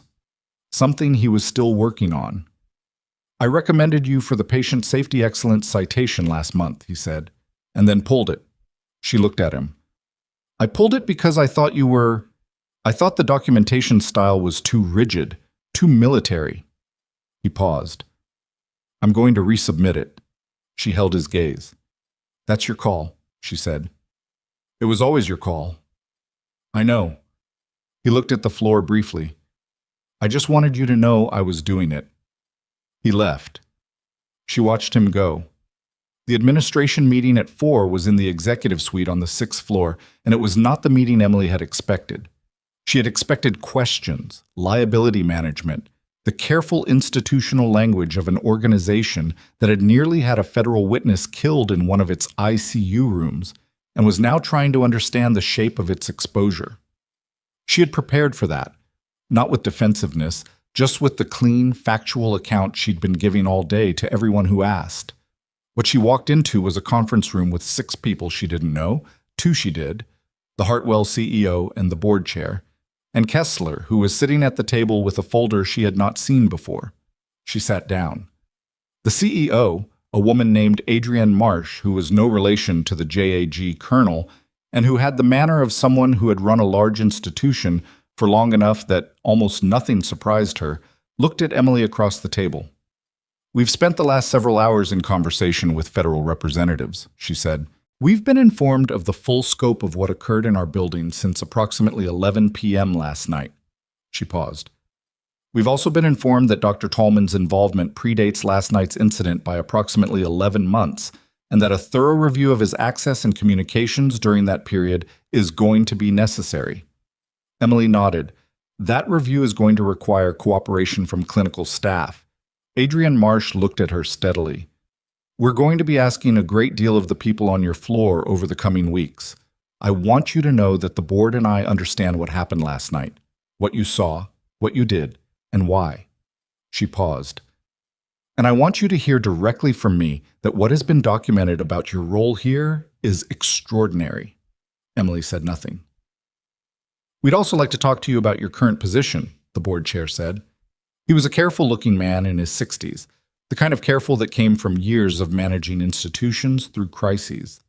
We believe your skills are not well matched to your current assignment. She looked at him. I'm a nurse, she said. You're a nurse with a background that Hartwell has not been using well, he said. And that's on us. He looked at Kessler. There's a proposal on the table. Kessler opened the folder. Emily looked at it. The document inside was not from Hartwell. It was from the Department of Defense, and it was addressed to her by name, and it had been drafted at some point between 11 p.m. last night and this afternoon, which meant someone had started writing it before the debrief was complete, which meant they'd known what they were going to find in the debrief before they'd finished hearing it. She looked at Kessler. You were ahead of this, she said. We were building contingencies, he said. It's what we do. She picked up the document. She read it. She read it again. She set it down. This is a joint position, she said.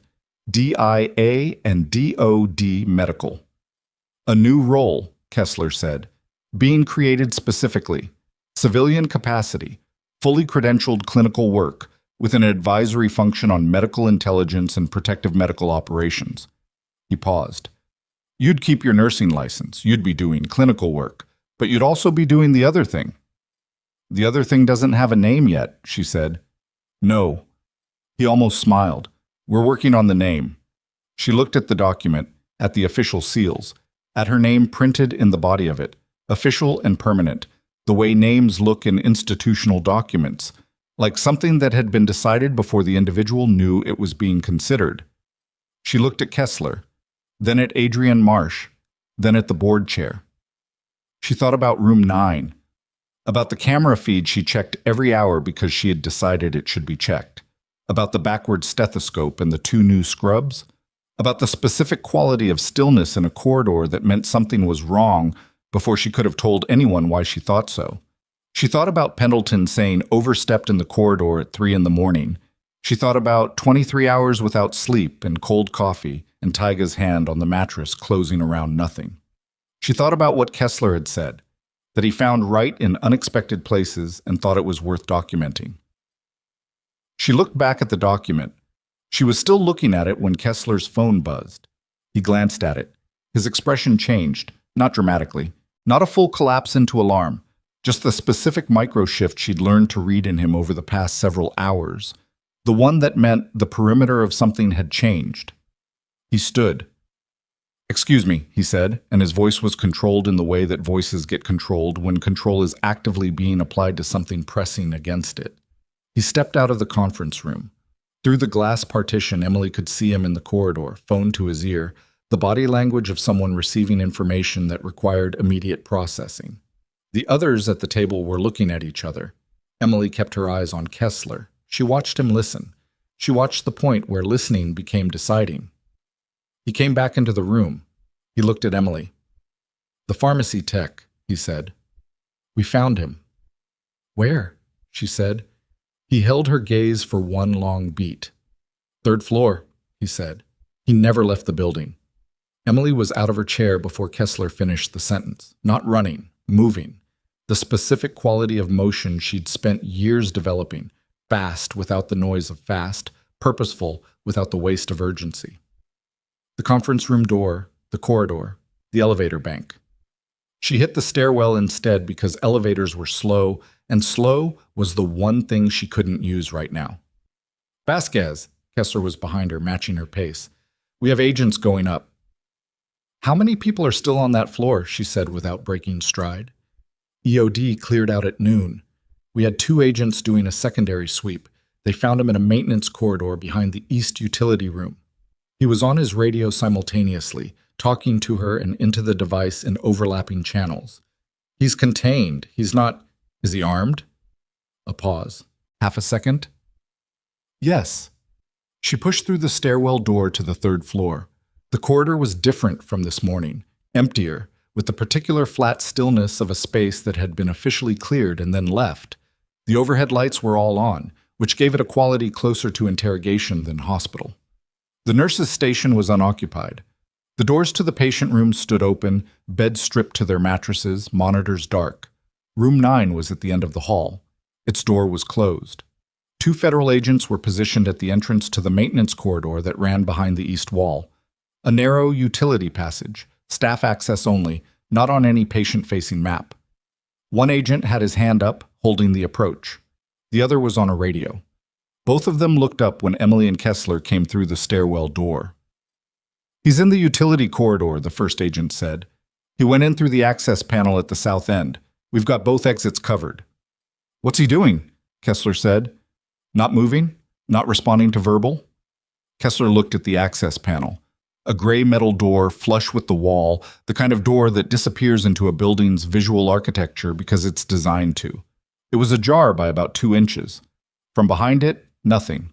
No sound, no movement. Emily looked at the 2-inch gap. "He's been in there since this morning," she said. The first agent nodded. "We think he went in when we started the evacuation and couldn't get out cleanly. Both exits were covered within minutes." "So he's been sitting in a maintenance corridor for 6 hours," she said. Yes. She thought about that. The specific texture of it. A person in a narrow, dark space for 6 hours, with whatever he'd done and whatever he knew and whatever was waiting for him on the other side of the door. She'd been in narrow spaces. She knew what 6 hours did to the inside of a person's head when there was nowhere to put what was in it. "Is he injured?" she said. The agents looked at each other. "Unknown." She looked at Kessler. He looked at her. "Don't," he said. "He might need medical attention. He might also shoot you." "He had one job this morning and it's done," she said. "The device is gone. He doesn't have a second objective. He's a man in a box who knows he's caught." She paused. "Let me talk to him." "Vasquez. I'm not going in. I'll talk through the door." She held his gaze. "You want him intact. You want him talking. You want the chain above whoever hired him. And that chain doesn't come from a federal standoff. It comes from a conversation." Kessler's jaw tightened. He stepped back. She walked to the access door. She stood next to the 2-inch gap and angled her body so she wasn't directly in front of it. Old instinct, never stand in a doorway. And she said calmly, at a volume that carried without amplifying, "My name is Emily Vasquez. I'm a nurse. I was on this floor last night." A pause. "I know you've been in there a long time. I'm not asking you to come out yet. I just want to know if you're hurt." Silence. She waited. 20 seconds. 30. Then, from behind the door, a voice. Male, young, younger than she'd expected, with the particular quality of someone who had been holding themselves very still for a very long time. "No." "Okay," she said. "Good." Another silence. "You're the one who stopped Marcus," the voice said. "Marcus, the contractor." She filed the name. "Yes," she said. "He said there wouldn't be anyone like you on the floor. He was wrong about that." A pause. "Yeah." The word came out slightly uneven, and she recognized what was in it. Not grief, not exactly, but the sound of someone whose certainty about the structure of a situation had been systematically dismantled over the course of several hours alone in the dark. "How old are you?" she said. A longer pause this time. 24, he said. She held that. 24 years old in a maintenance corridor in a hospital in Brunswick, Georgia, having spent the morning placing a bomb designed to kill a man he'd probably never met for people whose names he probably didn't know. "What's your name?" she said. "You already have it from the badge." "I want to hear it from you." A very long pause. "Dario," he said. "Dario." She said it back to him without inflection, not softening it, not weaponizing it, just confirming she'd heard it. "Dario, I'm going to be honest with you about what's outside this door. There are federal agents and they're not going to leave. You know that. She paused. But there's a difference between walking out now and what happens if this goes another direction. And that difference is significant and it's real, and it's the only thing still in your control. Nothing for a moment. I'm 24, he said, and this time there was something rawer in it. I know, she said. They said it was... He stopped. They said it was a target who'd done bad things, that I was on the right side. She didn't answer that directly, not because there was nothing to say, but because the right thing to say wasn't an argument and wasn't a contradiction. People who use someone and then leave them in a maintenance corridor aren't usually the right side of anything, she said. That's for you to figure out over time. She paused. But you can't figure it out from in there. The silence this time had a different quality. She heard movement. Slow, careful. The sound of someone getting to their feet in a confined space. The door opened. Dario Vass was 24 years old, and he looked it. Slight, dark-haired, with the face of someone who had been recruited for an asset he didn't fully understand and had spent 6 hours arriving at the cost of that. His hands were up before the agents could tell him to raise them.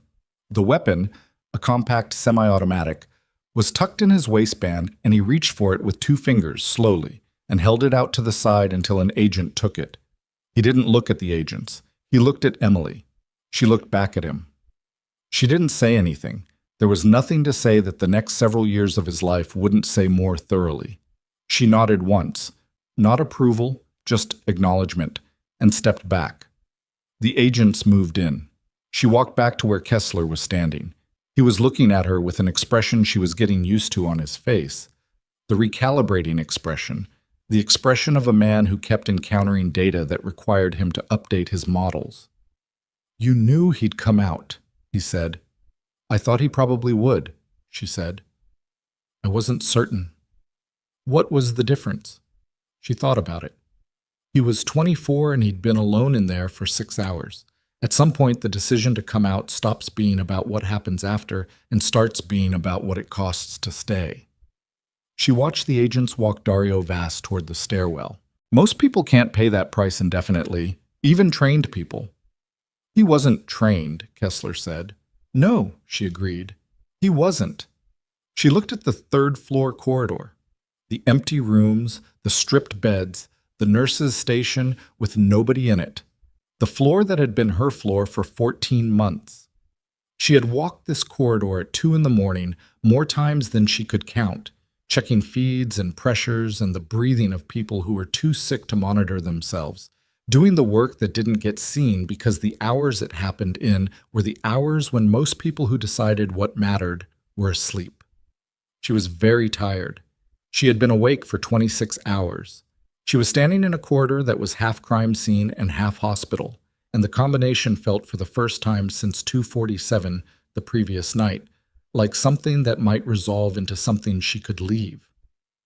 Go home, Kessler said. Not an order. Something closer to the way a person says a thing when they mean it. I need to check on my patient first, she said. He almost smiled. He's not technically your patient anymore. He's on my floor. He's on the 2nd floor. I'll check on him on the 2nd floor, she said, and then I'll go home. She took the stairwell down.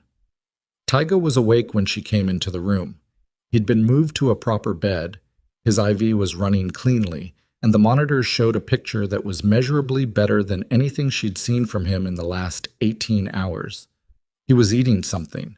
Crackers from a small package, the specific institutional crackers that came with the soup that nobody ever ate, and he looked up when she came in with the expression of a man who had been wondering when she'd appear. The tech, he said. In custody. He nodded. You talked him out. Kessler told you already. Kessler told me there was a negotiation. The agents told me a nurse talked him out. He looked at her. I filled in the rest. She checked his monitor out of habit. His pressure was good. His rate was good. You should sleep, she said. I slept for 2 hours. You need more than 2 hours. So do you. He looked at her steadily. Sit down for a minute. She considered it. She pulled the chair from against the wall and sat down because the alternative was continuing to stand, and her left knee, which had been politely quiet all day, had begun to register its objections in the specific way it registered objections when she'd been on her feet for too long. "Did you read the document?" he said. "Yes." "And?" She looked at him. "I haven't decided." He was quiet for a moment, then, "What's the hesitation?" She thought about how to answer that honestly without it becoming something longer than she had the energy for right now. "I came back to nursing because it was the one thing I could still do completely," she said. "After. Everything. The knee, the discharge, all of it. Nursing was the one place where I knew exactly what I was and what I was for." She paused. "Taking something that's whole and adding complexity to it, that's a risk." "Or it's growth," he said. "Growth and risk are the same thing at the start," she said. "You don't find out which one it was until later." He considered that. He ate another cracker. She had the thought that she had probably saved this man's life, and was now watching him eat crackers in a hospital bed, discussing her career, and that there was something in that combination that was very specific to what her life actually was, as opposed to any cleaner version of it. "I think you've been making yourself smaller than you are for 14 months, he said. "And I think part of you knew it, and accepted it, because the smaller version felt safer." He paused. "I'm not saying that's wrong. I'm saying it might be over." She looked at him. She didn't answer, but she didn't argue.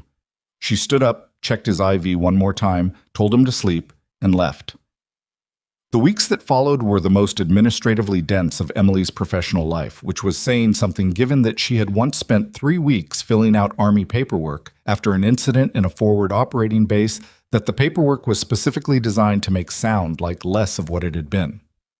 The federal investigation expanded outward from Hartwell General in the way that these things expand, methodically, with a pace that bore no relationship to urgency and total relationship to thoroughness.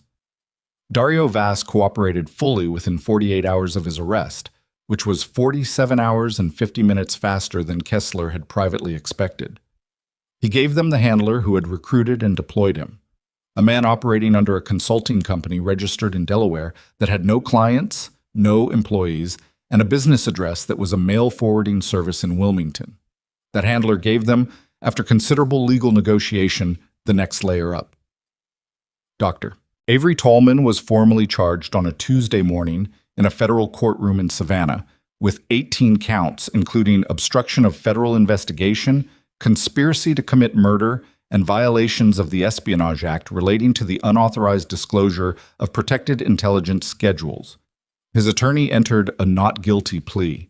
Tallman stood in a gray suit and looked at the courtroom with the expression of a man who had spent several weeks trying to maintain a narrative about himself and was finding the effort increasingly structural, like a building that looked intact from the outside while the interior supports were being systematically removed.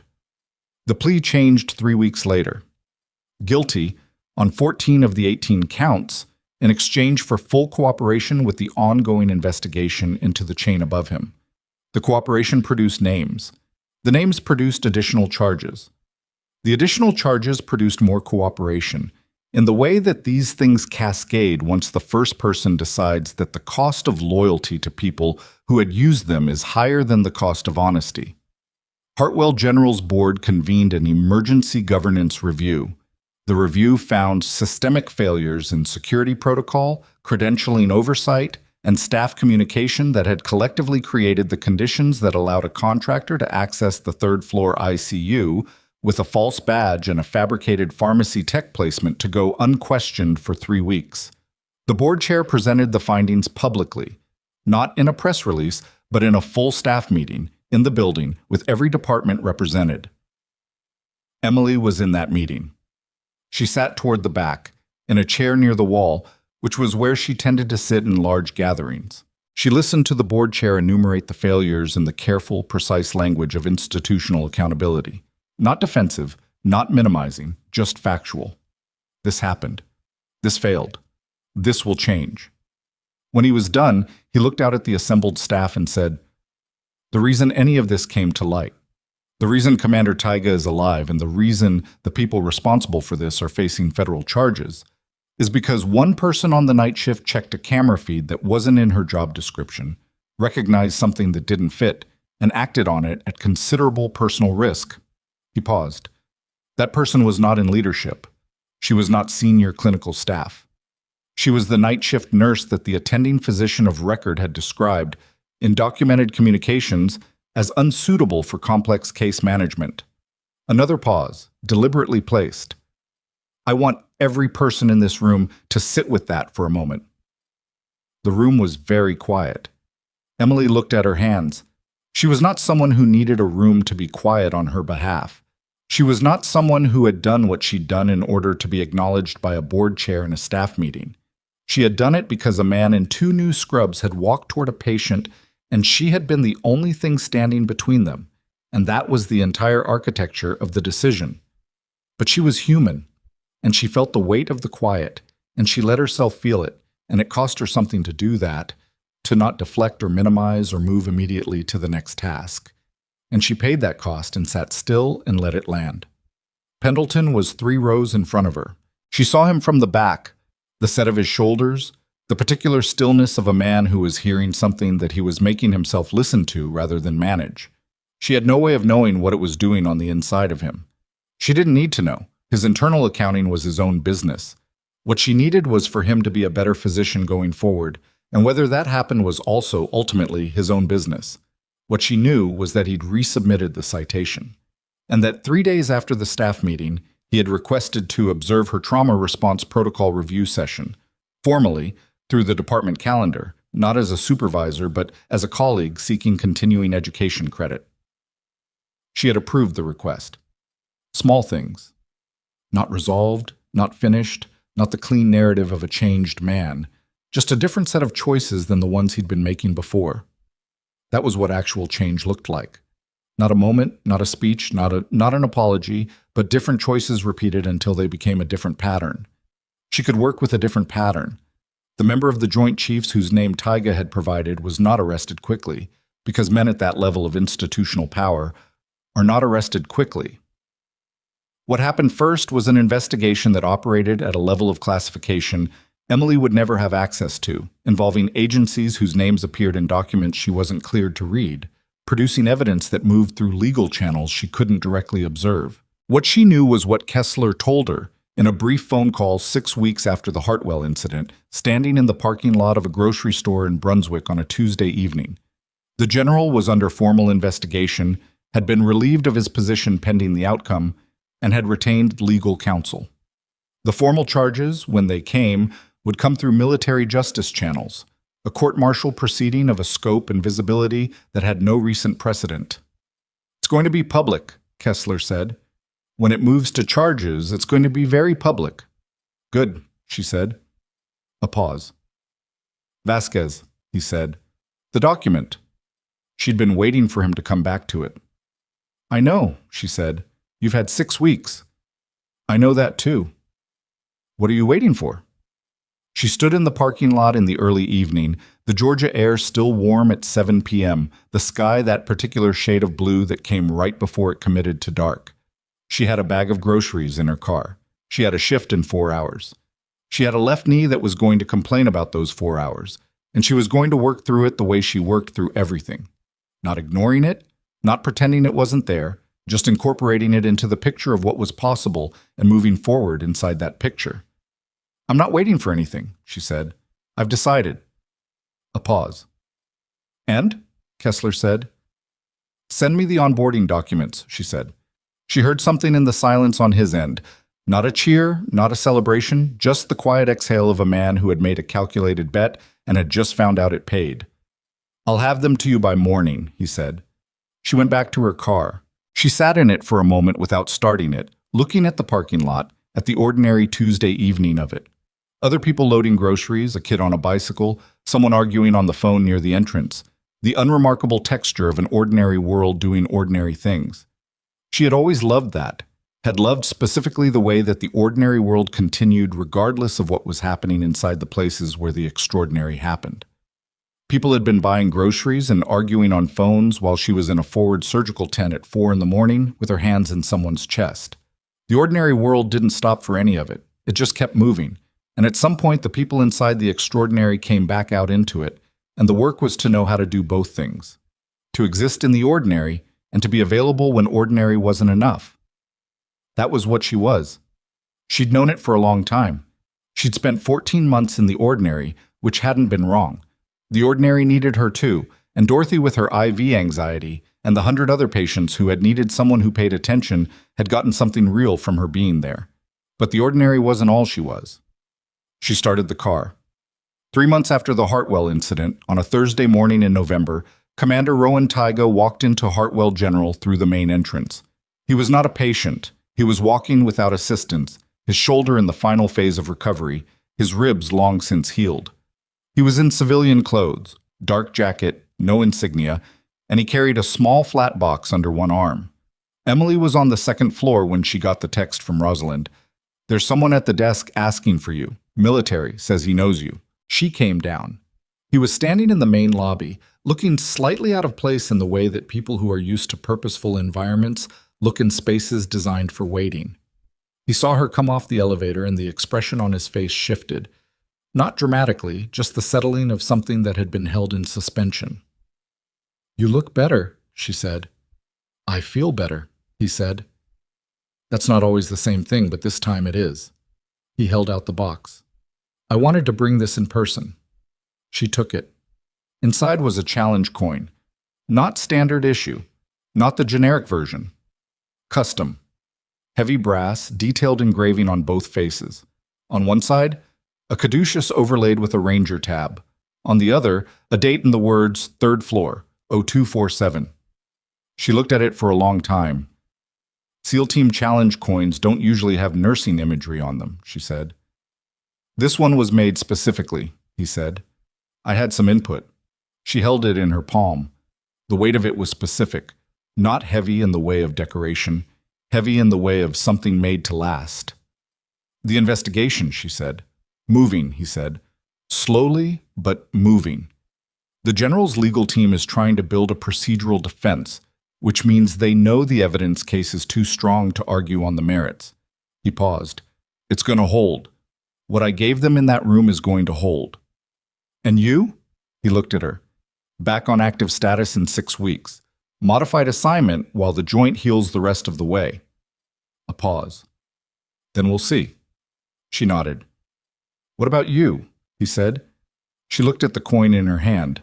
Then she looked at the lobby of Hartwell General, the information desk, the elevator bank, the corridor that led to the 3rd floor where this had all happened, and where, right now, Rosalind Park was running the day shift with the particular steady competence of someone who had watched something extraordinary happen in her unit and had come back the next week and done her job. "I start the new role in January," she said. He nodded slowly. "Nervous?" She thought about it. The honest answer, not the easy one. "Yes, but," she said. "The last time I took a role that asked that much from me, I came out the other end of it missing things I didn't expect to miss." She paused. "But I also came out of it knowing things I wouldn't trade." "That's how it usually works," he said. "I know." She closed her fingers around the coin. "That's why I said yes." He looked at her for a moment with the direct, sustained attention she'd gotten used to from him, the look that didn't negotiate with discomfort or soften itself for social ease.